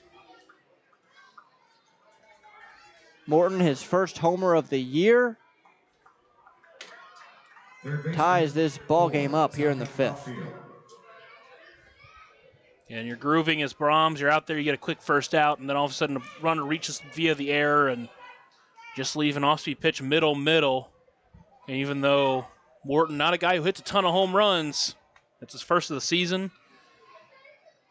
Pretty much anybody in this league, if you just leave an off-speed pitch middle, they can do some damage on you. Now Tommy Caulfield takes high for a ball, 1-0. Only 1 run will be charged to Parker Brahms, but still, all of a sudden the game tied up. The 1-0. Swung on, high fly ball to right, fairly deep. Back on it is Schwartz, and the hit is out of here.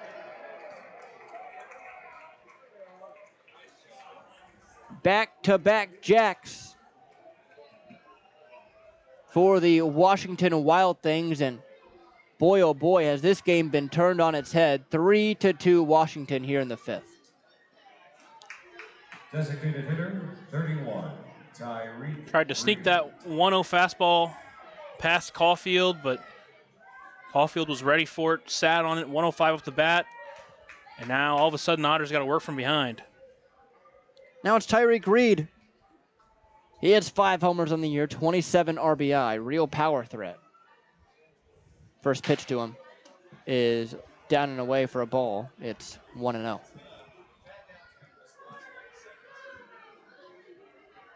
So a tough start to this 5th inning. 3 runs on the board. The 1-0 pitch in there for a strike, 1-1. Both via the homer. 1 to left, 1 to right.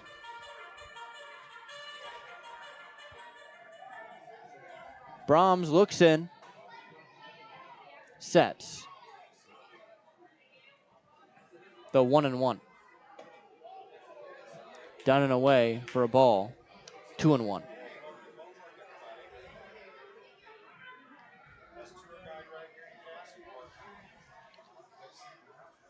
Two balls, one strike, one out. 3-2 Washington, top 5. The pitch. Swung on, grounded hard to short. Camus fields, throws across the diamond in time for the out. 2 away. Another one of those that took a really bad hop for Camus, but able to field it cleanly, get the throw over to first, made it look a lot easier than it was. So it'll be Andrew Check.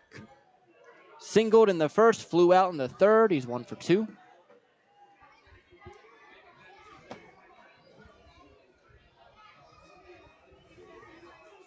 Brahms sets and fires. Swung on down the right field line, but foul. It's 0-1. So that's pitch number 80 for Brahms in this game. In his first 2 full starts, 83 and 86 pitches thrown. So not that McCauley isn't afraid of letting his pitchers go deep, but obviously coming off an injury, you want to protect that arm. So we'll see how long they go with Brahms here. Next pitch is swung on and missed 0-2. No one up and warming for the pin, so seems like at least this 5th inning is his. I think the real question really is, do you send him out there for the 6th? Especially after this 3-run frame for Washington? Tough decisions. The 0-2. Swung on, popped up and foul. That's our first overhead foul ball, brought to you by Heads Construction. Choose the best, never regret it. Heads Construction, choose the best, never regret it. And Brahms has looked really good in this ball game. Obviously, just 2 pitches that got away from him to back-to-back hitters, and it didn't miss. 0-2. Checked his swing. Did he go around? He did not, says third base umpire Jordan Alfonso. Will do it at 1-2. Shadow now about halfway to the mound. So we're about an hour and 10 minutes into this one. The 1-2 pitch. Swung on, bounced off his own foot. Count stays.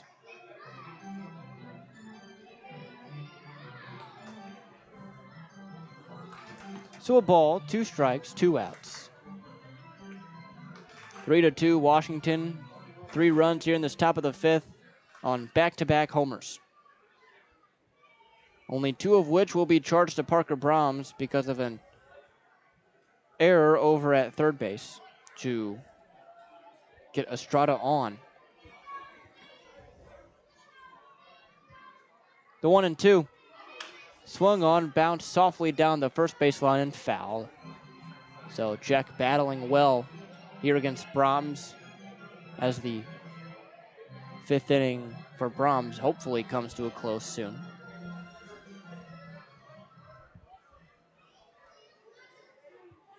Brahms looks in and sets. Fires. Swung on, high pop up to medium deep center field. Graham Brown in on it, under it, makes the catch. So that ends the 5th, but back-to-back homers from Morton and Caulfield make it 3-2 Washington. We go to the bottom half. You're listening on 96.9 WYIR and the Otters Digital Network. Maintaining our independence becomes more and more vital as we age. Swerka and More can help you navigate this important journey by answering your questions and connecting you to free and unbiased community resources and support services. If you are seeking advice for yourself or a loved one, let Swerka be your first call. More information available at swerka.org or by calling 812-464-7800. Originally opening in 2004, Jacobs Village has been a home for adults with disabilities, giving these great residents a wonderful opportunity to live life just like you and me. Jacobs Village mission is to continue building a safe, walkable neighborhood community where people with disabilities and older adults can find meaningful relationships, affordable and accessible housing, and activities to keep their bodies and minds engaged. We can't wait to have Jacobs Village at the ballpark on July 3rd for our annual Red, White, and Blue Night. More information on this great community partner is available at jacobsvillage.org.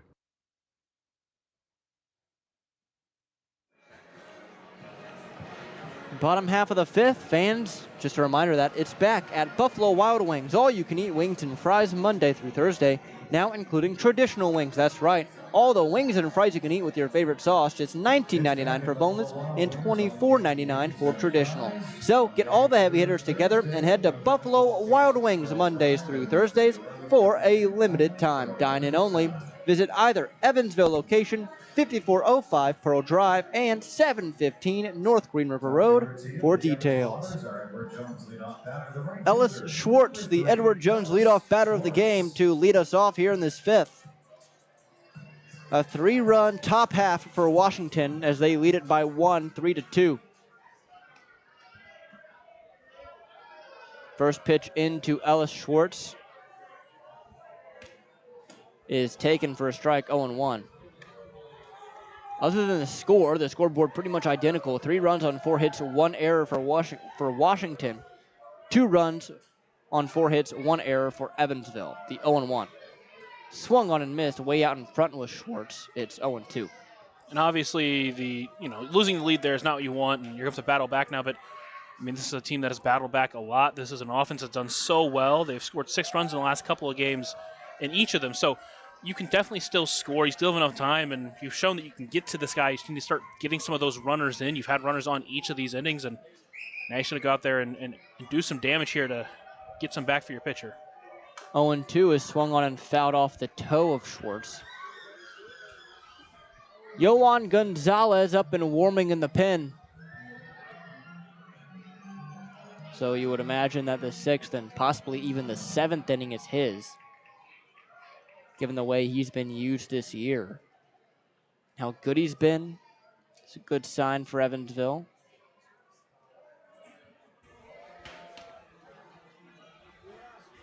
Schwartz still taking his time after that one. Getting off the toe, not something that is fun to deal with. We'll see if the trainer comes out. Looks like he's going to try and battle through it as he'll step back in the left-handed side. Count is 0-2 on him.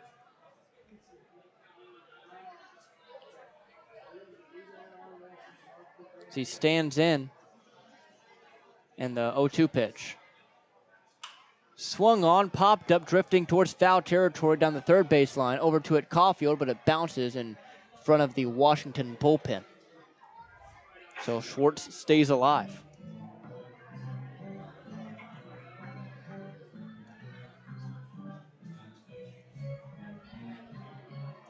Schwartz has done a great job battling all year, at least since he's joined the Otters. It's what kind of drew him in, and that's why they put him at the top of the lineup the moment they signed him, and he's going to continue to battle here. 0-2 left, just a tad outside, and 1-2. With the zone that we've had tonight, it's a tough take on the outer half. That's been called a strike all night. The 1-2. Swung on, line drive center field, sinking quickly. It's going to get down for a base hit for Ellis Schwartz. Second hit of the day for him. And it leads off this 5th inning the right way for Graham Brown, who's 0 for 2. That's a huge at-bat there. Got behind 0-2 and battling off a couple of strikes, laying off that pitch outside, and then just finding a base knock. Now you have the leadoff runner on. Obviously, Schwartz a steal candidate. We'll see if they want to send him or let Brown swing here. And Brown obviously 0 for 2, but a guy who doesn't typically get shut down all night. He's flown out twice to center. The last one was fairly deep out there. First pitch to him. Swung on, line drive, up the middle, snagged by the shortstop Wilder. To second for one, over to first, a double play. So 6-4-3. And just like that, there's 2 gone for Pavin Parks. That's an unfortunate turn of events. That was hit well, but unfortunately just right to the shortstop over there and Wilder, and one of the more simple double plays you'll see turned. See what Parks can do. He's 1 for 1. He's walked and homered today.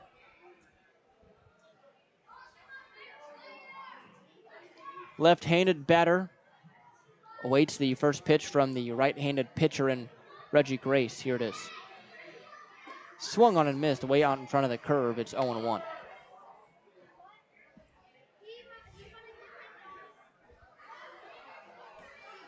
Out and right, LaCory playing decently deep. The 0-1. Swung on, hit hard down the first baseline and foul. It's 0-2. Evansville would really like to get one back, but man, that double play just a batter ago really killed it. The 0-2. Up and away for a ball, 1-2.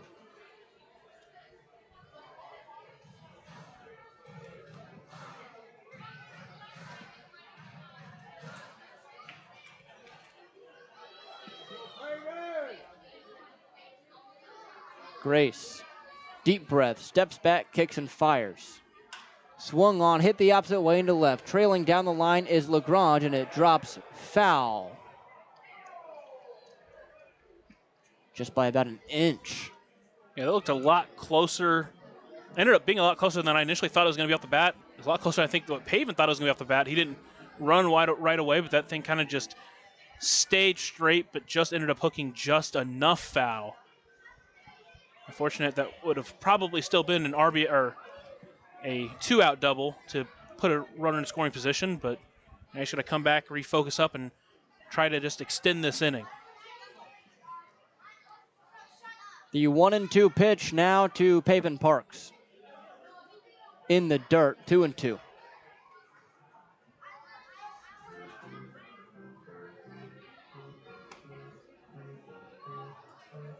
So Parks battling here.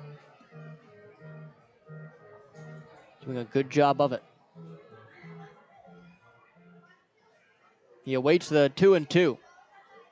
And here it is. Swung on and missed, strike 3. Fifth strikeout for Grace, and we go to the 6th. 3-2 Washington here on 96.9 WYR on the Otters Digital Network. For the last 5 years, the Evansville African American Museum and the Evansville Otters have partnered together to offer tickets at no cost for the whole family for the Juneteenth Negro Leagues Baseball Tribute. All are invited to celebrate Juneteenth with us on June 19th for the annual Salute to the Negro Leagues game. Pre-game activities start at 4:30 with first pitch scheduled for 5:05. For information on these tickets, fans can stop by the Evansville African American Museum at 579 Sandra Matthews Way in Evansville or any local Evansville-Vanderburgh Public Library. Right now in Vanderburgh County, over 800 children are in the child welfare system waiting for someone to be their voice, and you could be that voice by becoming a court-appointed special advocate, a CASA volunteer. Donating just a few hours a month of your time can change a child's life forever. Vanderburgh County CASA invites you to join them. Stand up, speak out, be for the child, be a CASA. For more information, visit vandcasa.com. That's VAND-CASA.com.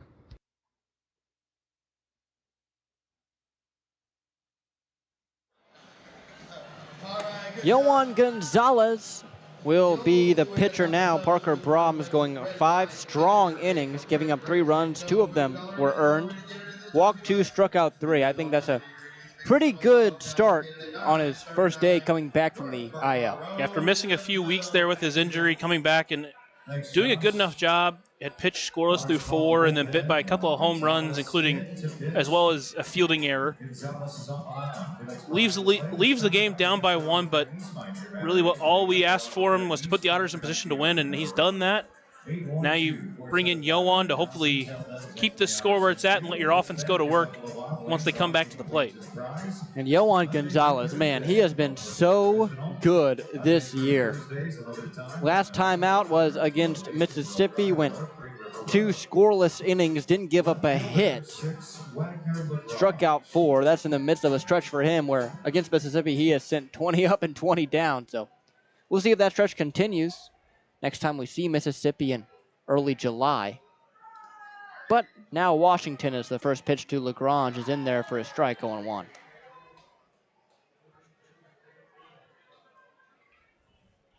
Lagrange 0 for 2 as Gonzalez sets and fires outside, 1-1.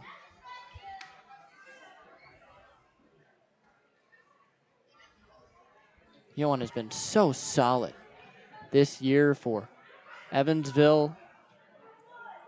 It's the 1-1 pitch. Swung on and missed, 1-2. In those 10 appearances, 4.96 the ERA, but really most of those runs coming in 2 appearances for him. He's had a couple of rough outings, but other than that, he's done a really good job at setting down batters and doing it with pace and with ease. The 1-2. Swung on, line drive into center. Back on it, Graham Brown, and he makes the running catch for the first out.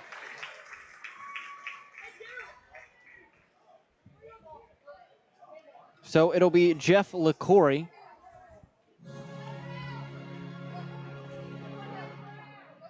LaCory has grounded out twice to J.J. Cruz. Jeff LaCory.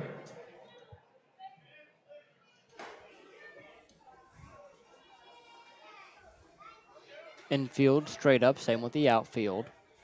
Gonzalez fires and hits the strike zone on the first pitch, 0-1. Maybe a slight shift to the pull side of the left-handed LaCory. But if it is, it's exactly that, very slight, though, 0-1. Swung on, little nubber right back to Gonzalez, who snags, flips to first for the second out. It's a good thing he did. You see sometimes when a pitcher reaches out their glove, it ends up hurting the defense, but that one was heading straight for the hole in between Cruz and Camus. Gonzalez did a good job putting his glove down and getting it into his glove and bringing it in for a tame out number 2. So now Ethan Wilder.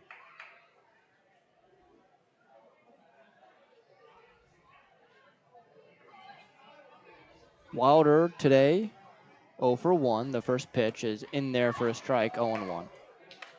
He walked back in the second, was stranded at third. Gonzalez sets out of the stretch, the 0-1 pitch. Just misses high and away for a ball, 1-1.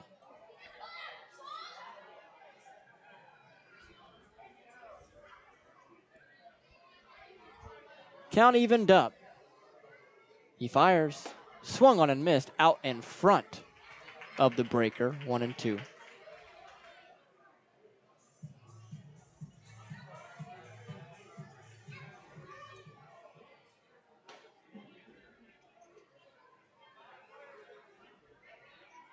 The 1-2 pitch.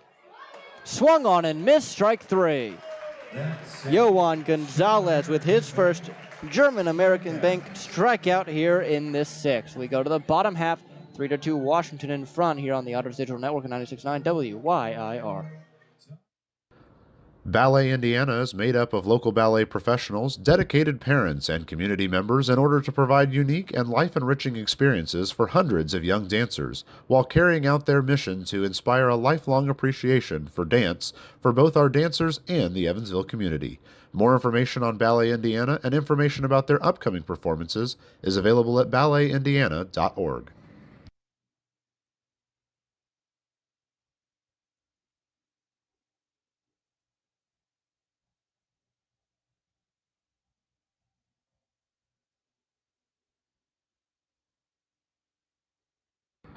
Maintaining our independence becomes more and more vital as we age. Swerka and More can help you navigate this important journey by answering your questions and connecting you to free and unbiased community resources and support services. If you are seeking advice for yourself or a loved one, let Swerka be your first call. More information available at swerka.org or by calling 812-464-7800.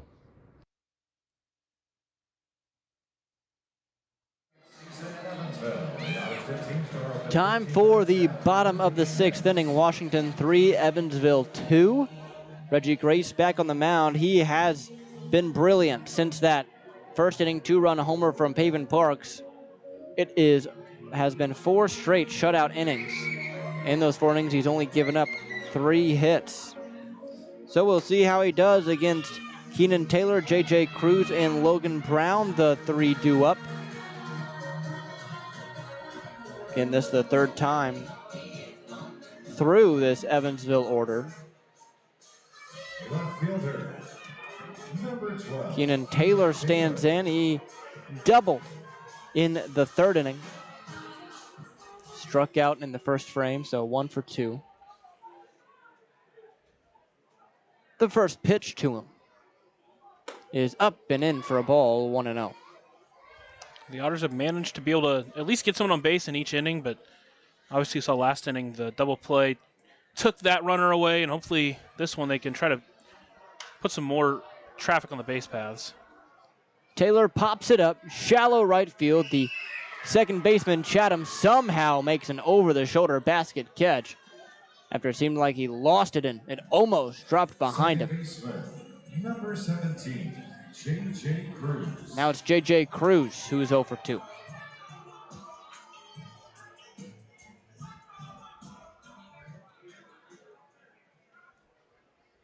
Cruz, left-handed hitter. Awaits the first pitch from Reggie Grace. Outside for a ball, 1-0.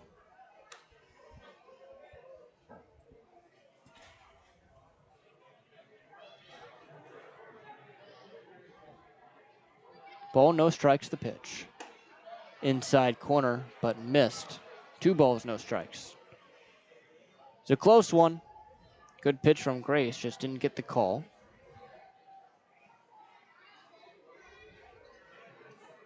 The 2-0 now. Swung on, popped him up. This one in foul territory near the third base side. Under it is Estrada, who makes the catch for a quick second out. Unfortunate there. He had a 2-0 count, was trying to find something, but just fooled just a little bit on that pitch, and obviously came up with nothing there and ended up with a tough out number 2. So now it's Logan Brown. Brown has struck out and grounded out here tonight. The first pitch is taken low and below the knees. It's 1-0. No action in the Washington bullpen, so they are going to let Grace continue to work well here. The 1-0. Swung on, fly ball down the left field line, slicing foul. 1-1. The longest Grace has gone is 6 innings this year. See if he works into the 7th. The 1-1. Called a strike on the outer half. 1-2. Well, that was just his 70th pitch of the game, so he's been really doing a good job working efficiently. The pitch. Swung on, dribbler foul. We'll do it again at 1-2. And even though he only went 4 2/3 innings in his last appearance, still did throw 102 pitches. So if he can keep it up at this pace, there's no reason they'll take him out the rest of the game. Good point. The 1-2. Up and away for a ball, 2-2. Velocity still there too. That one at 90 miles an hour.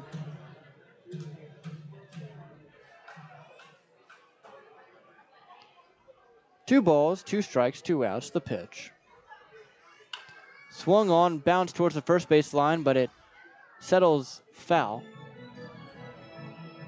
So we'll once again do the 2-2, 2-out pitch. Brown doing a good job of battling.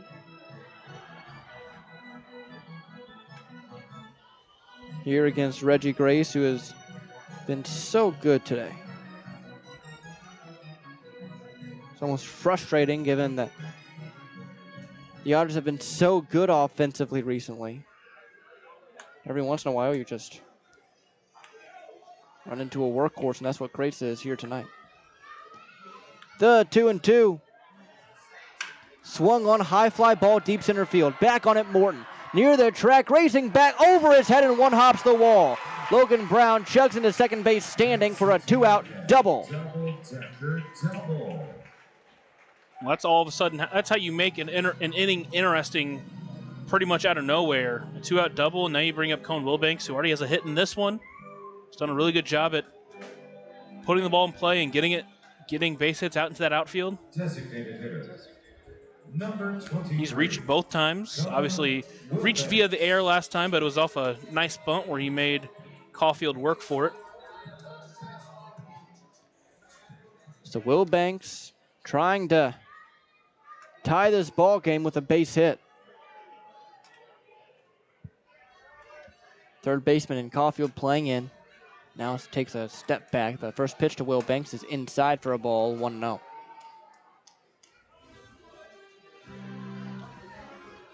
It would be Justin Felix next if we get there.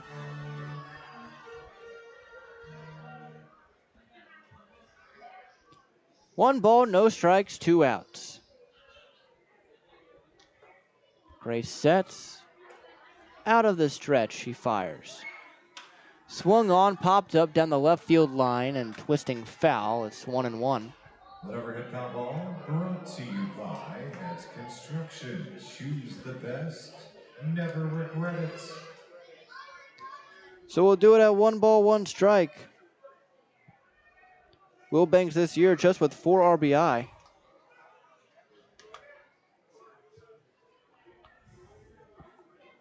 The 1-1. Binder catches the zone on the outer half, 1-2. So Will Banks gonna have to battle. Lots of room down the right field line.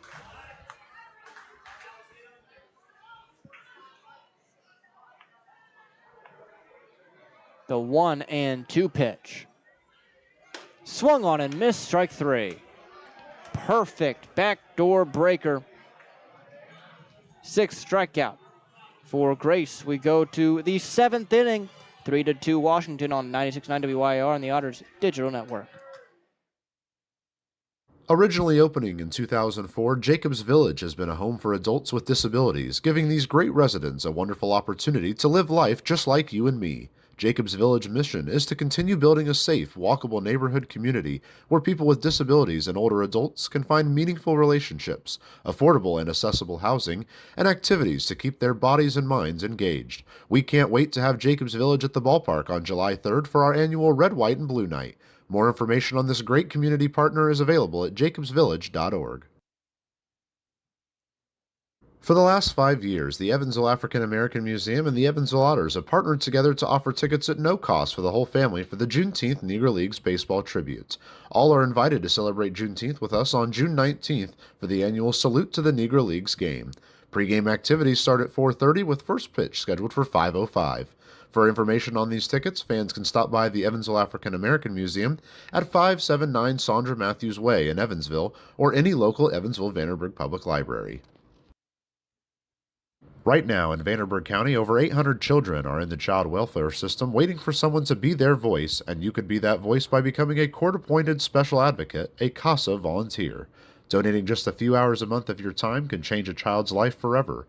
Vanderburgh County CASA invites you to join them. Stand up, speak out, be for the child, be a CASA. For more information, visit vandcasa.com. That's VANDCASA.com.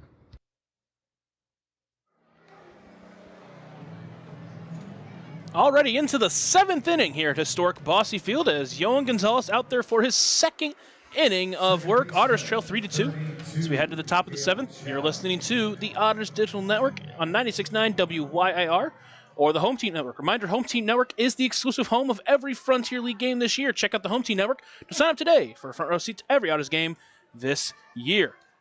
Gonzalez will face Cale Chatham, followed by Willie Estrada and Caden Morton in this 7th inning. This game has been flying by. It's been a couple of big innings for each team. It was a Paven Parks 2-run shot to get us started, and then a couple of home runs in the 5th inning to give the Wild Things their 3-2 lead. First pitch from Yohan Gonzalez. Runs inside, starts behind Chatham 1-0. 1-2-3, the first inning for Gonzalez, recorded a strikeout as well. Now the 1-0 pitch runs outside, and now he's quickly behind 2-0.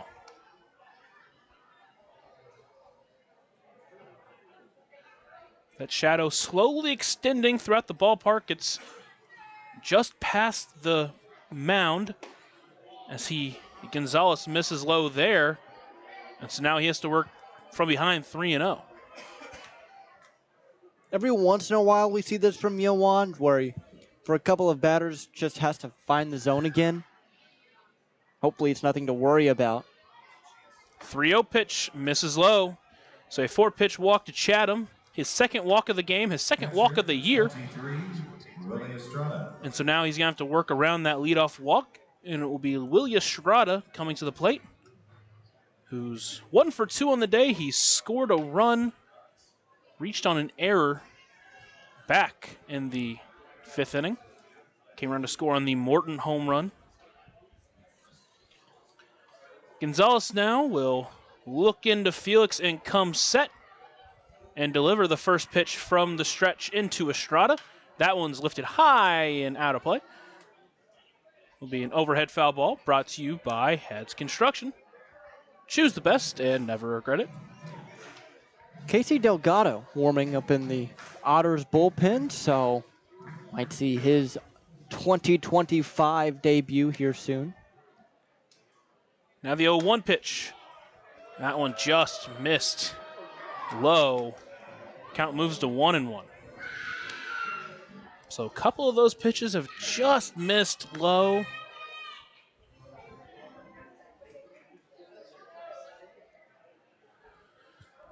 And runner will take off towards second, swinging at that pitch, and he will foul it off. So count moves to 1-2. Looked like it was a hit and run situation there.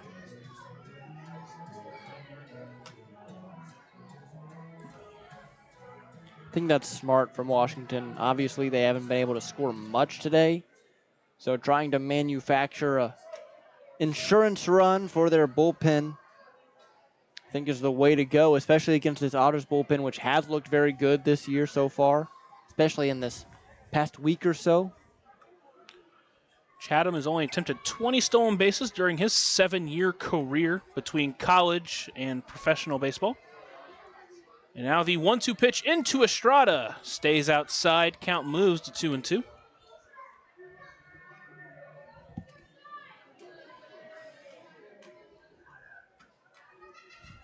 Mentioned that Estrada's been all around the Frontier League and swings at that one for strike 3. He will be out, but the ball will get past Felix. So a German-American Bank strikeout gets the first out of the inning, but Chatham will take second. And with 1 away, it will bring up Caden Morton, who turned the game on its head back in the 5th inning. Then tying the game, which was then followed by a Tommy Caulfield home run to give them the lead.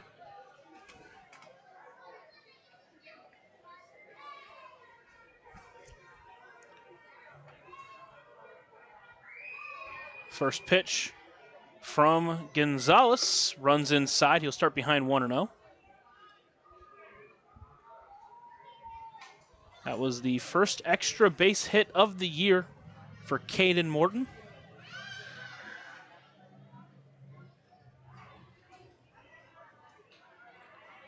Now the 1-0 pitch finds a zone. Count evens up at 1-1. Morton in the right-handed batter's box.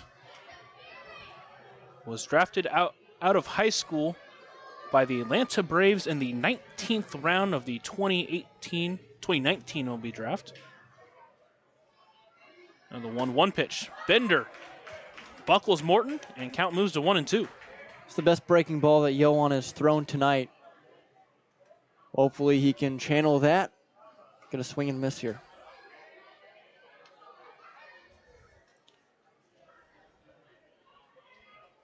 One-two pitch now from Gonzalez. Runner on second.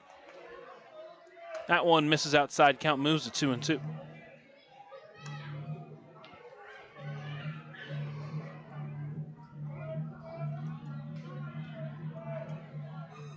Otters trail 3-2 here in the top of the 7th inning. It's 2 runs on 6 hits for the Otters, 3 runs on 4 hits for Washington.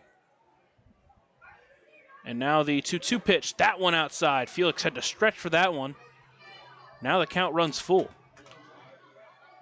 Looks like Yohan's losing it a little bit to the pull side, his glove side, and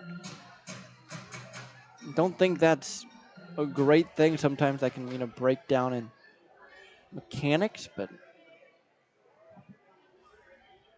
he's been able to fight through it so far. Payoff pitch runs outside, so a walk puts runners on first and second with 1 away for Tommy Caulfield. And again, this is something that just kind of happens with Yohan. Every once in a while, he'll have an inning like this where he struggles to find the zone. There's one particular spot that he misses. This inning seems to be one of those. And again, there is motion for Evansville and Casey Delgado warming.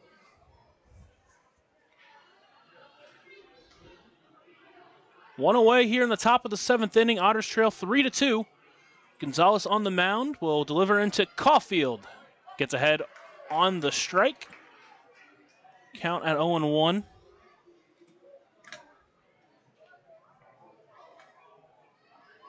Caulfield 1 for 3 on the day with that big home run that is currently the difference in this ball game. A couple of runners out there as they try to extend this 3-2 lead. That one swung through. And now Gonzalez quickly ahead 0-2.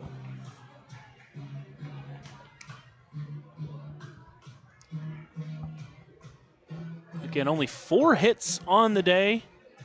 It's equated for the Wild Things 3 runs. Caulfield with one of those hits. Now has to battle from behind as Gonzalez has him 0-2 and delivers. Ripped just past Camus' glove.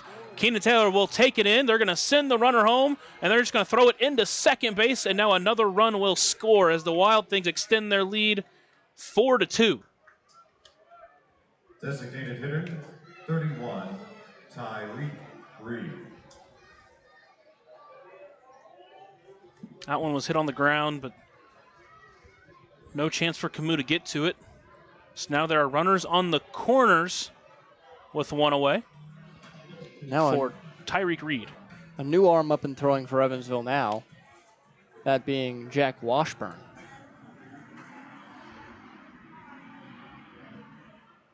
Gonzalez comes set and delivers the first pitch. Pulled the string, but Reed held up. Count at 1-0.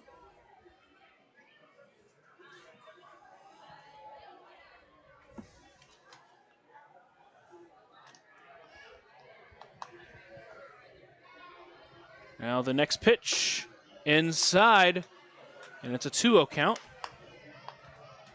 It's a run on one hit and a couple of walks for Gonzalez in this inning. Still runners on the corners with one away. Here comes the 2-0 pitch into Reed. That one's in the dirt, stopped by Felix. So now it counts at 3-0 as Gonzalez is struggling with his command here in his second inning of work.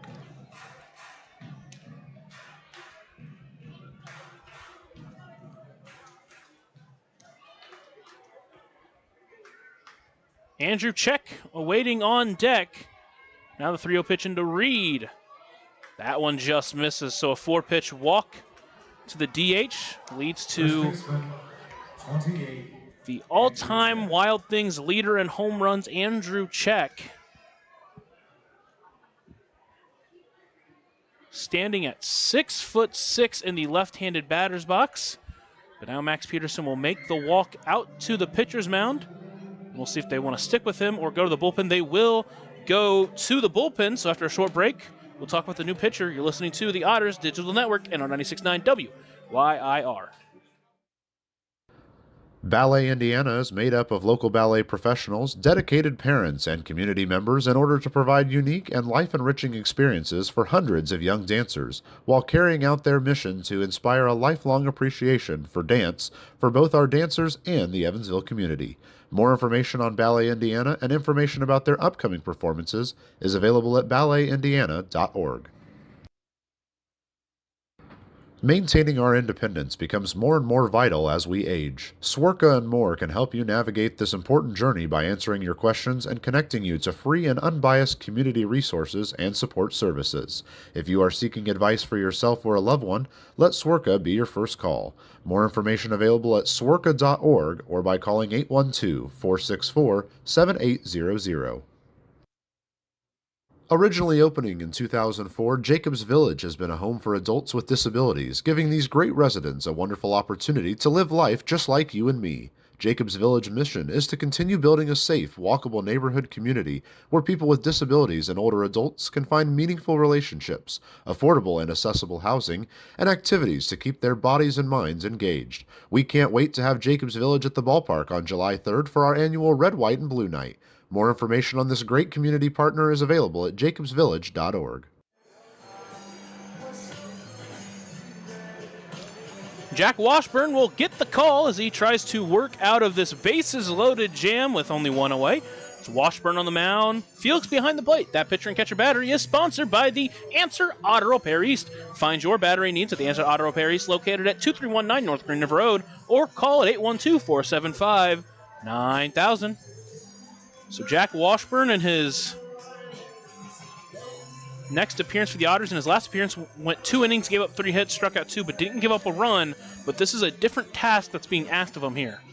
Yeah, I mean, coming in with bases loaded is always a struggle, especially when there's less than 2 outs, and you're facing the middle of the order. So just about the worst case scenario, you'd come in as a relief pitcher. The only thing I could imagine that's worse is the same part of the order, but there being nobody out and bases loaded. But we'll see how Washburn works around it, if he can, which would be a big help for the Otters. First pitch into check, swings through that one.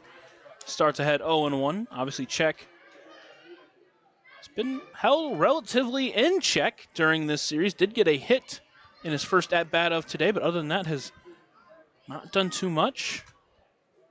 But that could change with one swing of the bat. Now here's the 0-1 pitch. High into the air into left center field.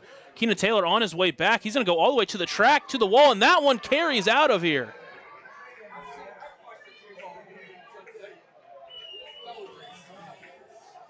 A long fly ball that looked like it was going to stay in the park, just didn't.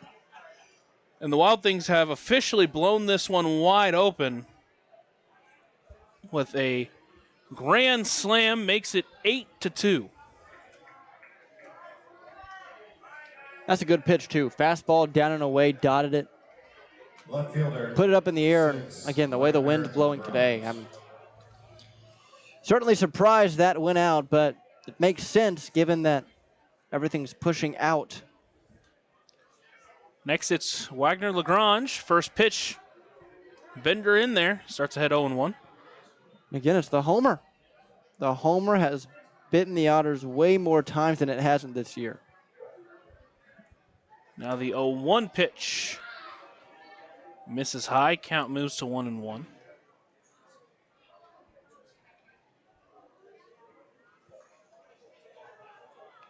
Next one into Lagrange. Swings through that one. Count moves to 1-2. So Yohan's day finishes at 1 1/3 innings pitched. Gave up only 1 hit, walked 3, but 4 came around to score. So the Wildcats doing what they couldn't last night and getting that big hit to score those runs. Next pitch from Washburn in the dirt. Held off by Lagrange. Count evens up at 2-2.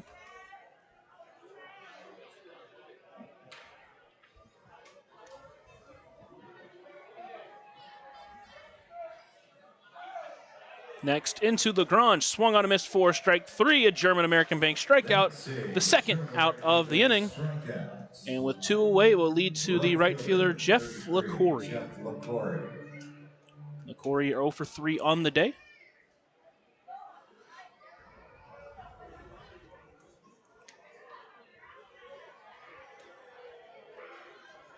First pitch, starts off with a bender in the zone, and he gets ahead 0-1.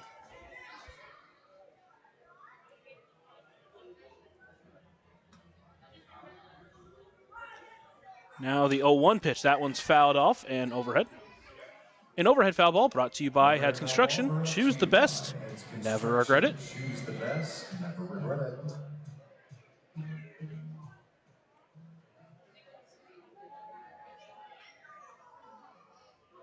Now the 0-2 pitch in from Washburn. Fouls that one off, does LaCourie. As he stays alive, we'll do it again, 0-2.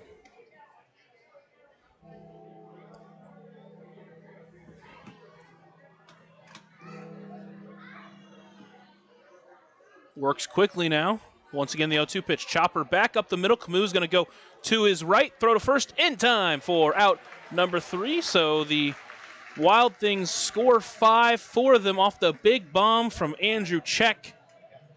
The Otters trail 8-2 as they'll have to try to work to get back in this one. We head to the 7th inning stretch. We'll give you Zane Claudefelter for the song. Take me out to the ball game. Take me out to the crowd. Buy me some peanuts and Cracker Jack. I don't care if I never get back, and we'll root for the Otters. If they don't win, it's a shame. For it's 1, 2, 3 strikes, you're out at the old ball game. Nicely down now.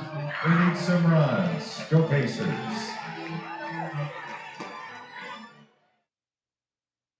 For the last 5 years, the Evansville African American Museum and the Evansville Otters have partnered together to offer tickets at no cost for the whole family for the Juneteenth Negro Leagues Baseball Tribute.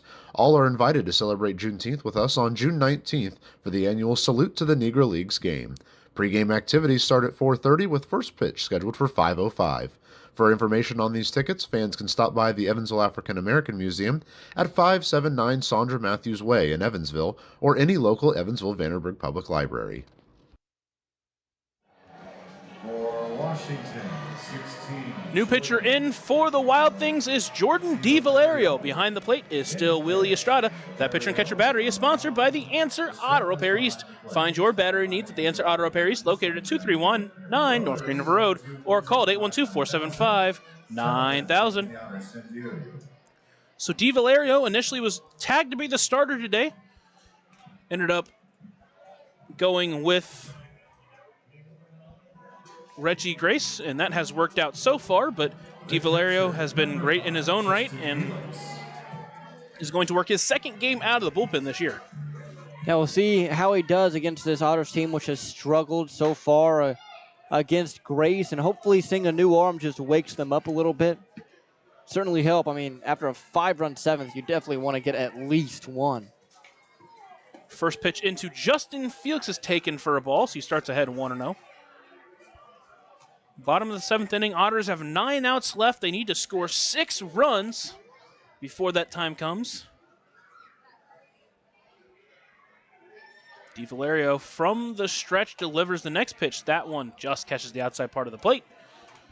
Count moves at 1-1.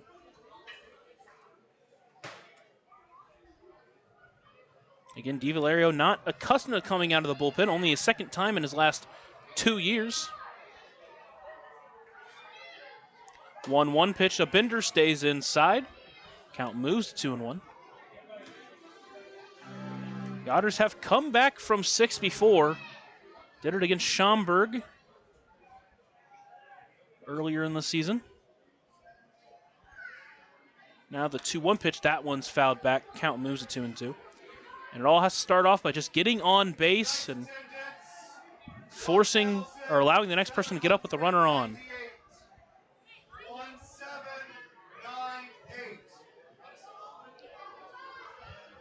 Count still at 2-2 for Justin Felix.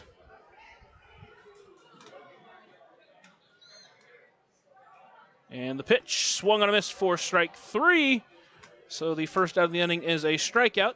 And with one away, that will bring up The Camus. shortstop, number 1, Alain Camus.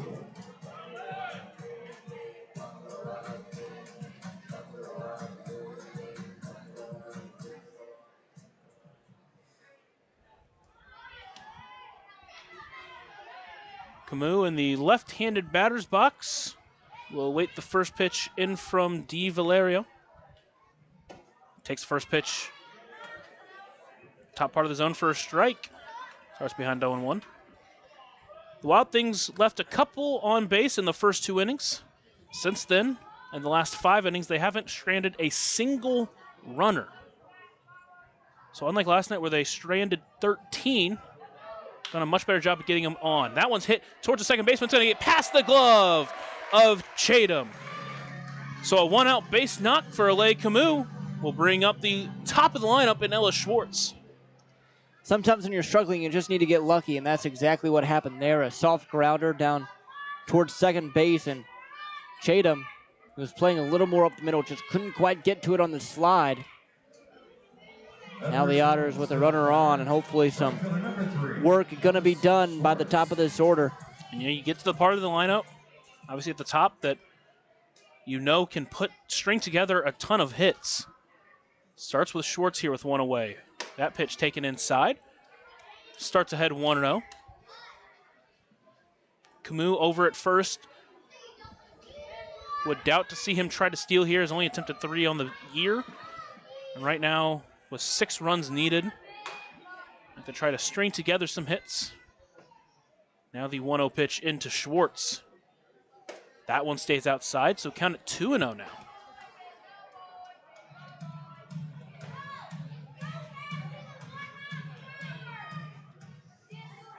Mentioned DiValerio in his second season with Washington. Last year as a 20-game starter, pitched to a 3.39 ERA, went 10-2. That pitch misses high. Now the count at 3-0.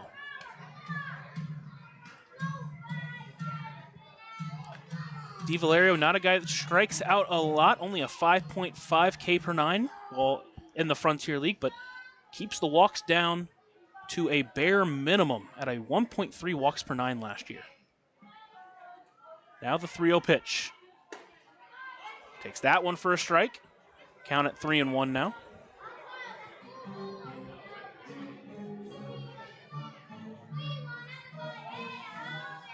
DiValerio pitched 4 seasons at St. Joseph's. Then spent 3 seasons in the Red Sox minor league organization. That one's chopped into foul territory, so now the count is full.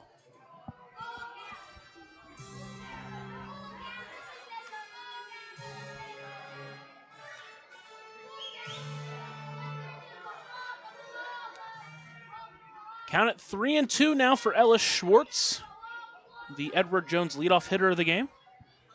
Camus over at first. Otters trail 8-2 in the bottom of the 7th inning. Now the payoff pitch from DiValerio. That one's hit high into right field. It's going to push more towards center, and it will be Morton who will camp under it for out number 2. So now a second out will lead to Graham Brown, who's still searching for his first hit of the game.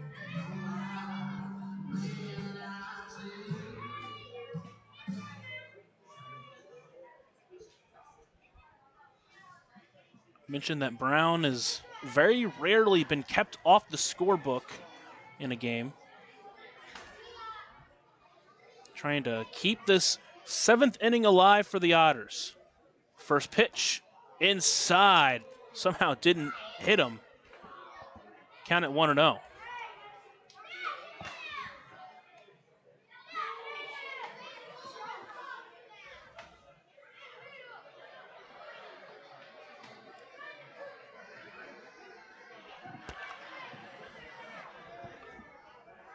DiValerio will come set and deliver the 1-0 pitch into Brown.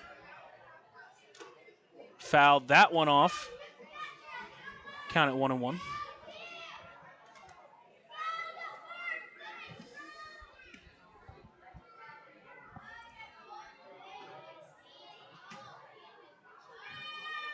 Brown steps back into the right-handed batter's box.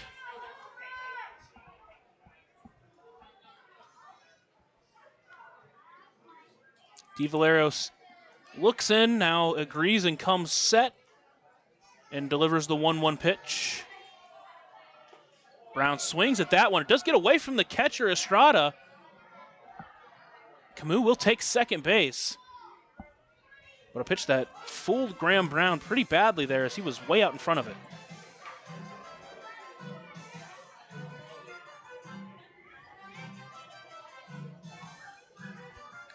So now a 1-2 count for the Otters center fielder. Once again, just trying to extend this inning and hopefully cut into that 6-run lead of the Wildcats. DiValerio now set and delivers the 1-2 pitch. Chopped on the ground towards short. It'll be brought in by Wilder. Long throw to first in time for out number 3. So the Otters get a runner in scoring position but can't score them. They trail 8-2 as we head to the 8th. You're listening to the Otters Digital Network and on 96.9 WYIR. Right now in Vanderburgh County, over 800 children are in the child welfare system waiting for someone to be their voice, and you could be that voice by becoming a court-appointed special advocate, a CASA volunteer. Donating just a few hours a month of your time can change a child's life forever. Vanderburgh County CASA invites you to join them. Stand up, speak out, be for the child, be a CASA. For more information, visit vandcasa.com. That's VAND CASA.com.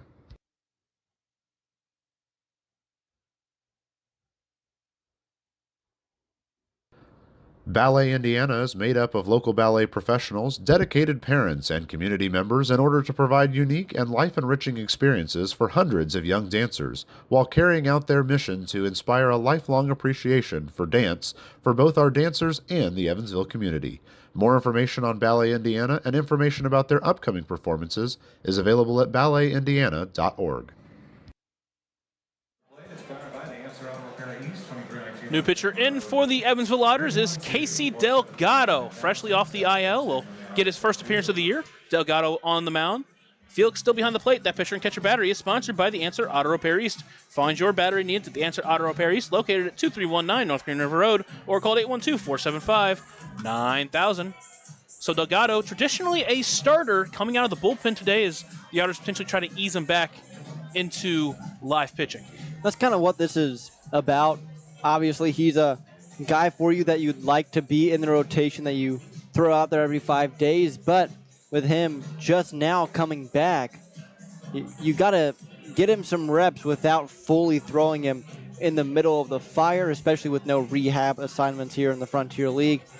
So I think this is the perfect outing for him. I mean, you're down 6, and he's a guy that can go out there and give you zeros on the board. So I think they just roll with him here in these last 2 innings. The shortstop, Ethan Wilder, will be the first to meet him. Last year with the Otters, Delgado gave 10 starts, pitched 40 and 1/3 innings, pitched to a 2.88 ERA. Spent a lot of time within minor leagues. First pitch into Wilder, taking first strike, starts ahead of him 0-1.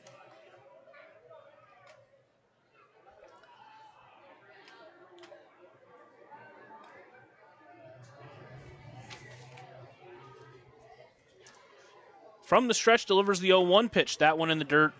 Count moves to 1-1. The 34-year-old veteran for the Otters. Spent 3 seasons in the Mets minor league. He delivers the 1-1 pitch. That one's chopped foul off the foot of the first base coach for Washington.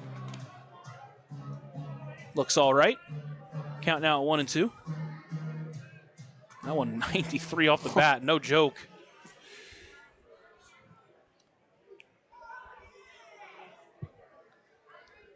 Delgado last played pro ball back in 2020 before joining the Otters last year. Now we'll deliver the 1-2 pitch into Wilder. Pulled the string, just missed outside. Count moves to 2-2.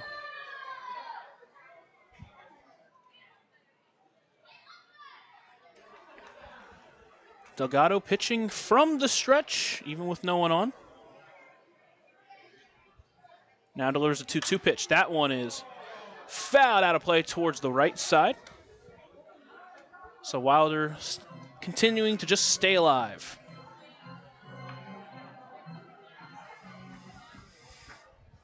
Again, with a 459 OBP coming into this ball game, Wilder done a great job at just staying alive in a lot of these at-bats. Now the 2-2 pitch. Missed on the bender outside. Count runs full.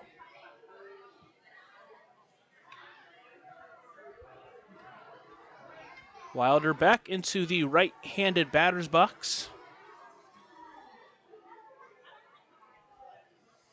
Delgado comes set as he prepares the payoff pitch into Wilder. Inside, ball 4, so a leadoff walk. A hard-earned leadoff walk for Ethan Wilder. Second baseman. We'll put a runner on with no one out for Cale Chatham.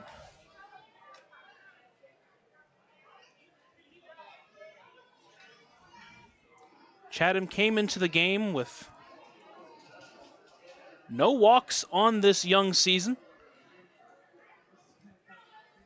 but is 0 for 1 with a couple of walks today. First pitch in there for a strike, starts behind 0-1. He's also come around to score.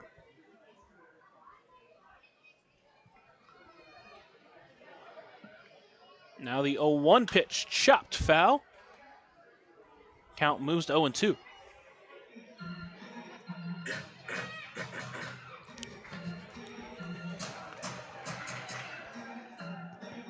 Chatham will step back into the left-handed batter's box.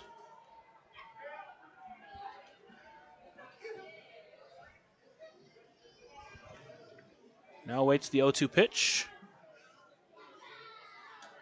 That one gets past the glove of Felix, so the runner will advance and count moves to 1-2.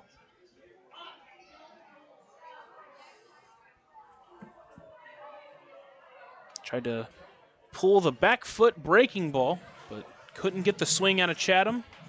Felix couldn't glove it. Now it's Wilder over at second base.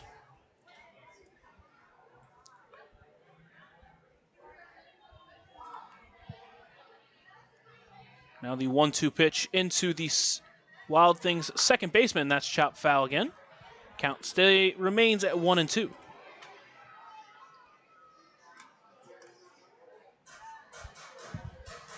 So Delgado, a couple of batters, he's gotten to 2 strikes, but just hasn't been able to get them out afterwards. Still trying to find a way to get his first out of this season for the Otters.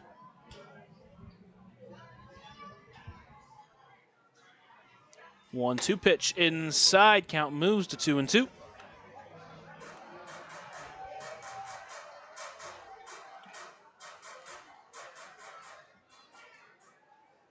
Cal Chatham finished his college career by playing 2 years at High Point College. His last year had a .318 batting average, 17 long balls. Chops that one foul, and he stays alive at 2-2. And just something about Casey Delgado's stuff right now is not producing swings and misses at all. These Washington hitters are all over it right now. A couple of real long at-bats back-to-back here from Wilder and now Chatham. Count still at 2-2. Shot towards first, brought in by Brown. He'll take it himself to first.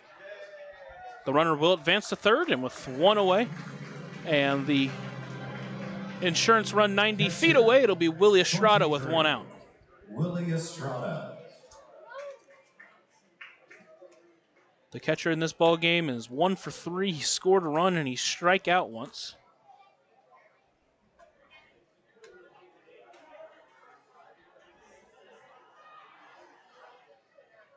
Delgado will step onto the rubber and come set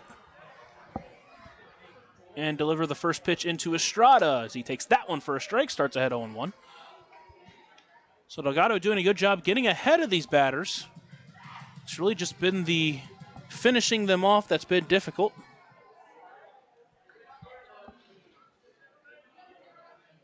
Next, the 0-1 pitch. In the dirt. Estrada doesn't go. Count moves to 1-1.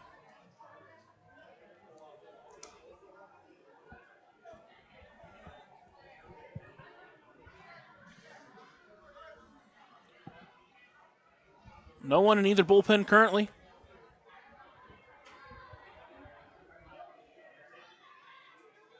Now the 1-1 pitch. Hit high into the air into left field. Taylor on his way back. It will be Graham Brown who will actually call him off and bring it in for out number 2. A run will score from third. No throw there. So now there's 2 outs. No one on base. And we'll go back to the top of the lineup and Caden Morton. Center fielder, 17, Caden Morton. Morton, 1 for 3 on the day, has scored a couple of runs. He's walked once, and that big 2-run home run that broke the seal for the Washington Wild Things back in the 5th inning. At that point, tied the ball game.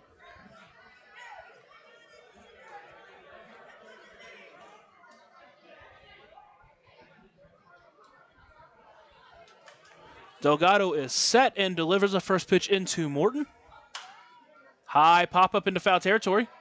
Brown and Felix are both moving over to try to get it. Brown will camp under and bring it in for out number 3. So the Wild Things tack on another run. They lead 9-2 as we head to the bottom of the 8th inning. You're listening to the Otters Digital Network and on 96.9 WYIR. Maintaining our independence becomes more and more vital as we age. Swerka and More can help you navigate this important journey by answering your questions and connecting you to free and unbiased community resources and support services. If you are seeking advice for yourself or a loved one, let Swerka be your first call. More information available at swerka.org or by calling 812-464-7800. Originally opening in 2004, Jacobs Village has been a home for adults with disabilities, giving these great residents a wonderful opportunity to live life just like you and me. Jacobs Village mission is to continue building a safe, walkable neighborhood community where people with disabilities and older adults can find meaningful relationships, affordable and accessible housing, and activities to keep their bodies and minds engaged. We can't wait to have Jacobs Village at the ballpark on July 3rd for our annual Red, White, and Blue Night. More information on this great community partner is available at jacobsvillage.org.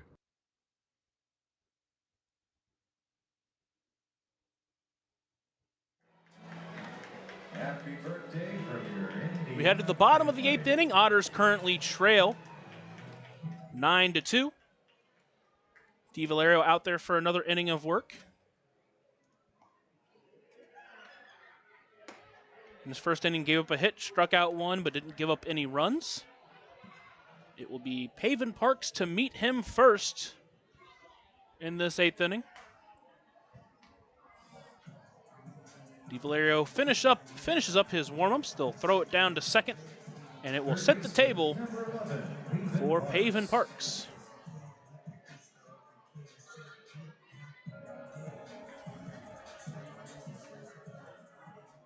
Paven homered back in the bottom of the first inning, the only 2 runs the Otters have put across. They have 6 outs to score 7 runs if they want to win this ballgame.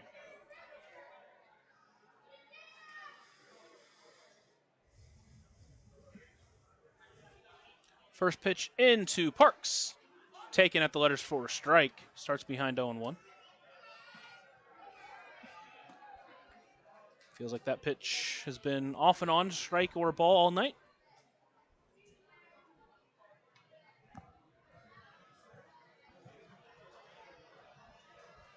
Parks awaits the 0-1 pitch. Takes that one low. Count moves to 1-1. Paven 1 for 2 with a walk. That 2-run home run has also struck out.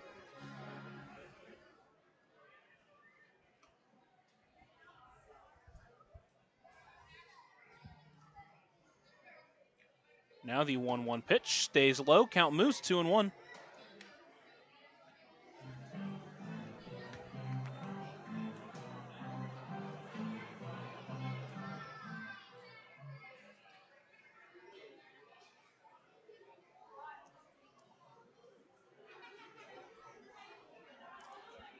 Two 1 pitch swung through. Count moves to 2-2.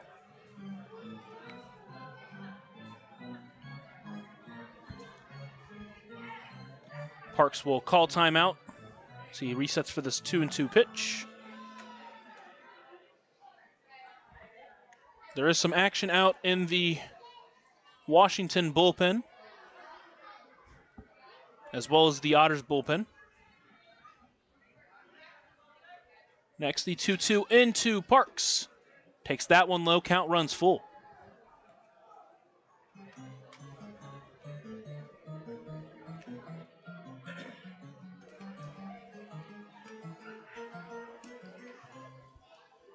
And DiValerio will ask for a different ball. It's 9 runs on 6 hits for the Wild Things, while Evansville 2 runs on 7 hits. Payoff pitch, fouls that one off as he stays alive.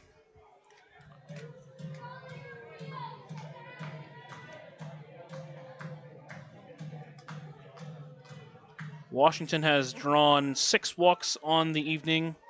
Evansville has only drawn 1. That was from Paven Parks. Really unconventional. The Otters typically doing a really good job at getting on base, a lot of times via the walk, but not tonight. Once again, the payoff pitch. Checked his swing. Did he go? He did, says the third base umpire, Jordan Alfonso.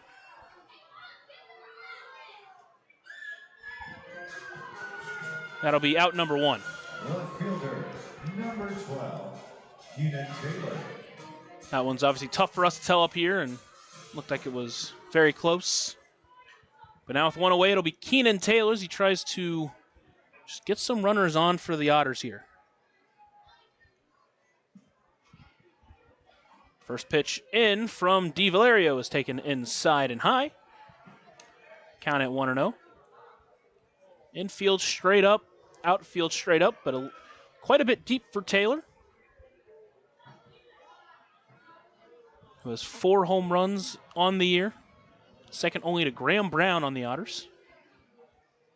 Now the 1-0 is taken inside. Count at 2-0.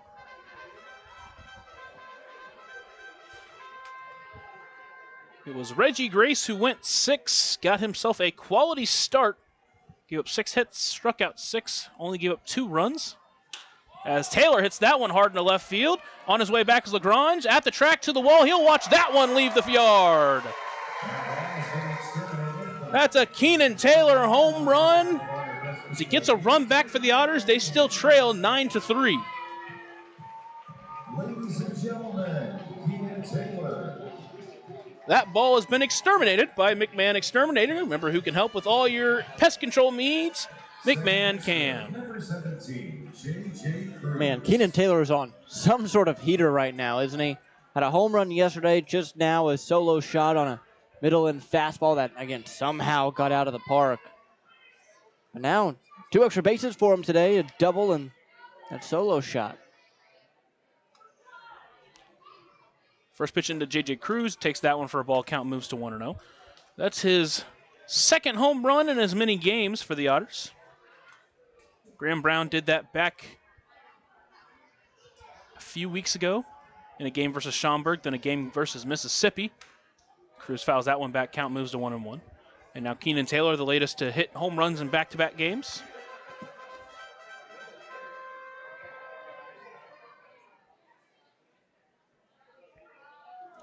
Cruz steps back into the left-handed batter's box, awaits the 1-1 pitch.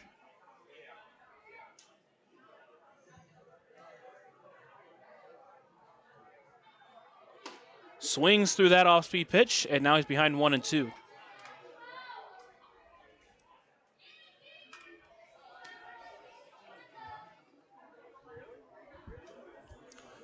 Quick time called. Cruz will reset. He tries to battle back with a 1-2 count.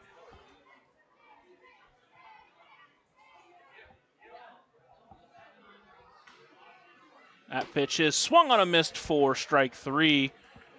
So DeValerio gets back in the out column. And with 2 away, it'll be Logan Brown. Number 28, Logan Brown. Brown doubled his last time up. As he looks to try to extend this 8th inning.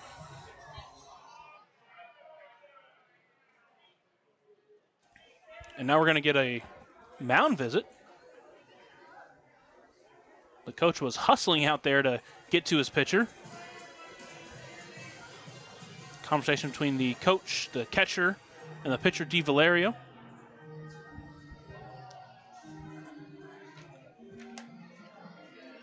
That was the manager, Tom Vaith, as he quickly headed out there, quickly heads back in.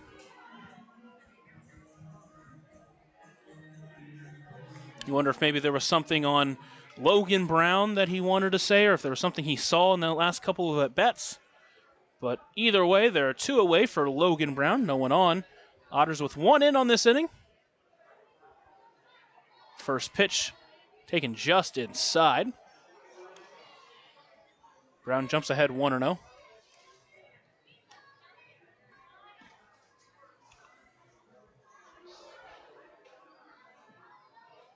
DiValerio with the 1-0 pitch hit high into the air into left field.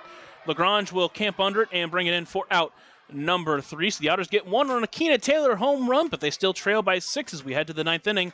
You're listening to the Otters Digital Network and on 96.9 WYIR. For the last 5 years, the Evansville African American Museum and the Evansville Otters have partnered together to offer tickets at no cost for the whole family for the Juneteenth Negro Leagues Baseball Tribute. All are invited to celebrate Juneteenth with us on June 19th for the annual Salute to the Negro Leagues game. Pre-game activities start at 4:30 with first pitch scheduled for 5:05.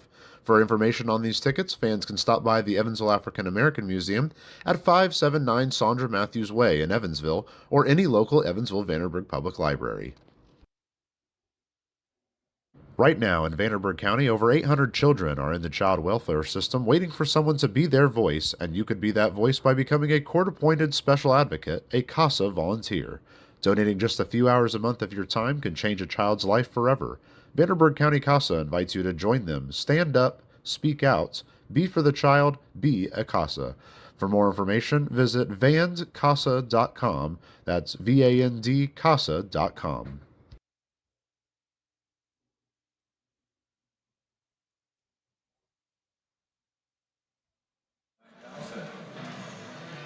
It's Nolan Thebe on the mound for the Otters as he works this mop-up role. Thebe on the mound. Felix still behind the plate. That pitcher and catcher battery, as always, is sponsored by the Answer Auto Repair East. Find your battery needs at the Answer Auto Repair East, located at 2319 North Green River Road, or call at 812-475-9000. So Thebe in his second appearance of the year, he went 2 innings, he got 2 hits, walked 2, but struck out 3 and didn't give up a run in his first appearance. Also earned his first career professional win. So now he comes here with, as the Otters trail 9-3 in the 9th inning, just trying to get them out of this inning, hopefully go 1-2-3 quickly, and give it back over to your bats, and who knows what happens in the 9th inning. And he's just got to look at this as another opportunity to go out there and show why he is a high leverage guy. I mean, he's going to be facing Tommy Caulfield here to begin this inning, and hopefully he can come in here and clean it up here in this top half to this lineup. Because in the bottom of the 9th, like you said, who knows? Who knows? Caulfield will step into the left-handed batter's box as he tries to improve on his 2-for-4 day. A couple of RBIs, a solo shot. He scored a couple of runs. Now the first pitch into Caulfield is taken high. Starts ahead of Thebe 1-0.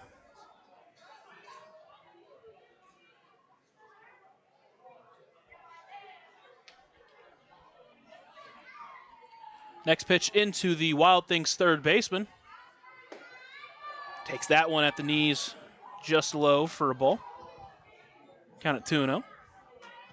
This is a situation where you just got to go up there and throw strikes, right? You don't want to beat around the bush too much in a game like this.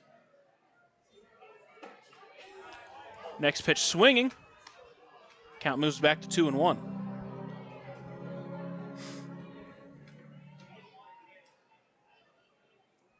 It's Caulfield, Tyreek Reed, and Andrew Check. So, but the toughest part of the lineup you could ask for Thebe. 2-1. Checked his swing. He did go. Count moves to 2-2.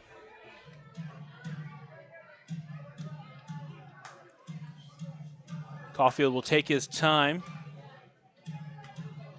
Last year in 93 games for the Washington Wild Things, had a .282 batting average, hit 11 home runs, stole 29 bases. Again, only his 10th appearance on the year, though. And now awaits the 2-2 pitch. Inside, now the count runs full.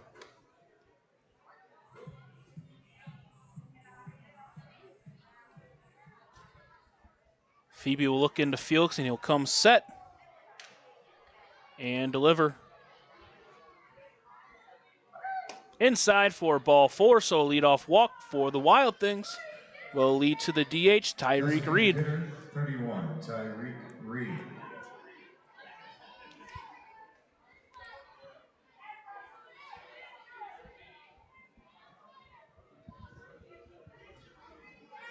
Reed taking his time getting into the box. Looking for his first hit of the game. Has walked twice. Phoebe comes set. Now the first pitch. Inside, and he starts behind Reed 1-0.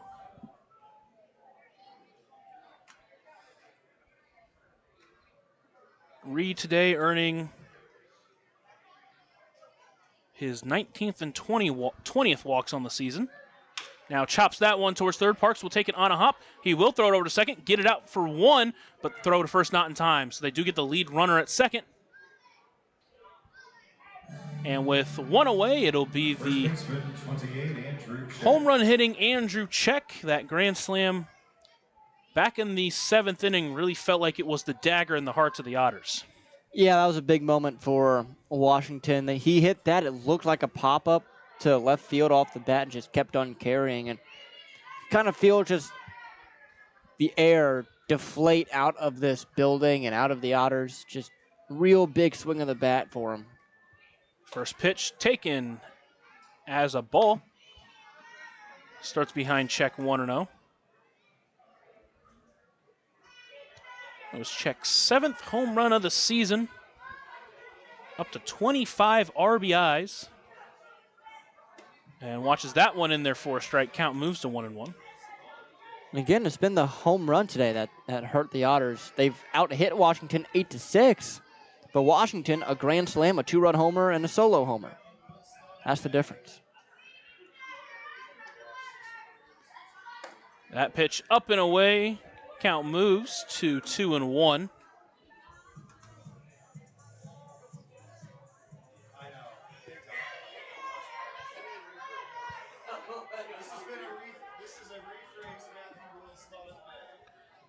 That pitch fouled back.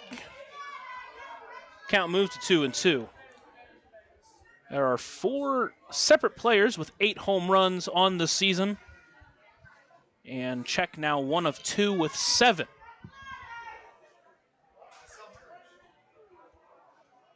Count at 2-2. There's a runner on first with 1 out. Phoebe now delivers a 2-2 pitch. That one is fouled back and overhead. An overhead foul ball brought to you by Heads Construction. Choose the best and never regret it. Heads Construction. Choose the best. Nick, never regret it. Otters trail 9-3 here in the top of the 9th inning.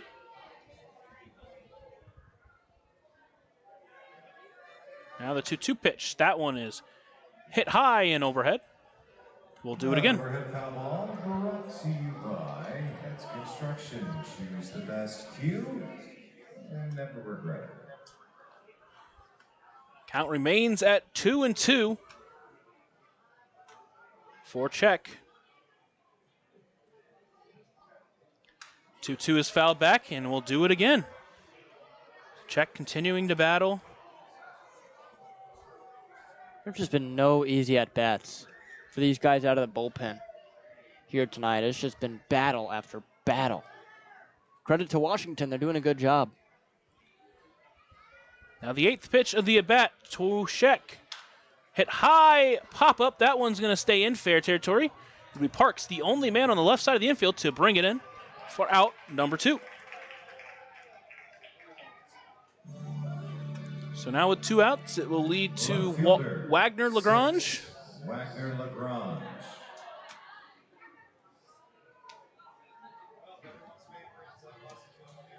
Had 3 hits yesterday, but currently sitting at 0 for 4 in this one.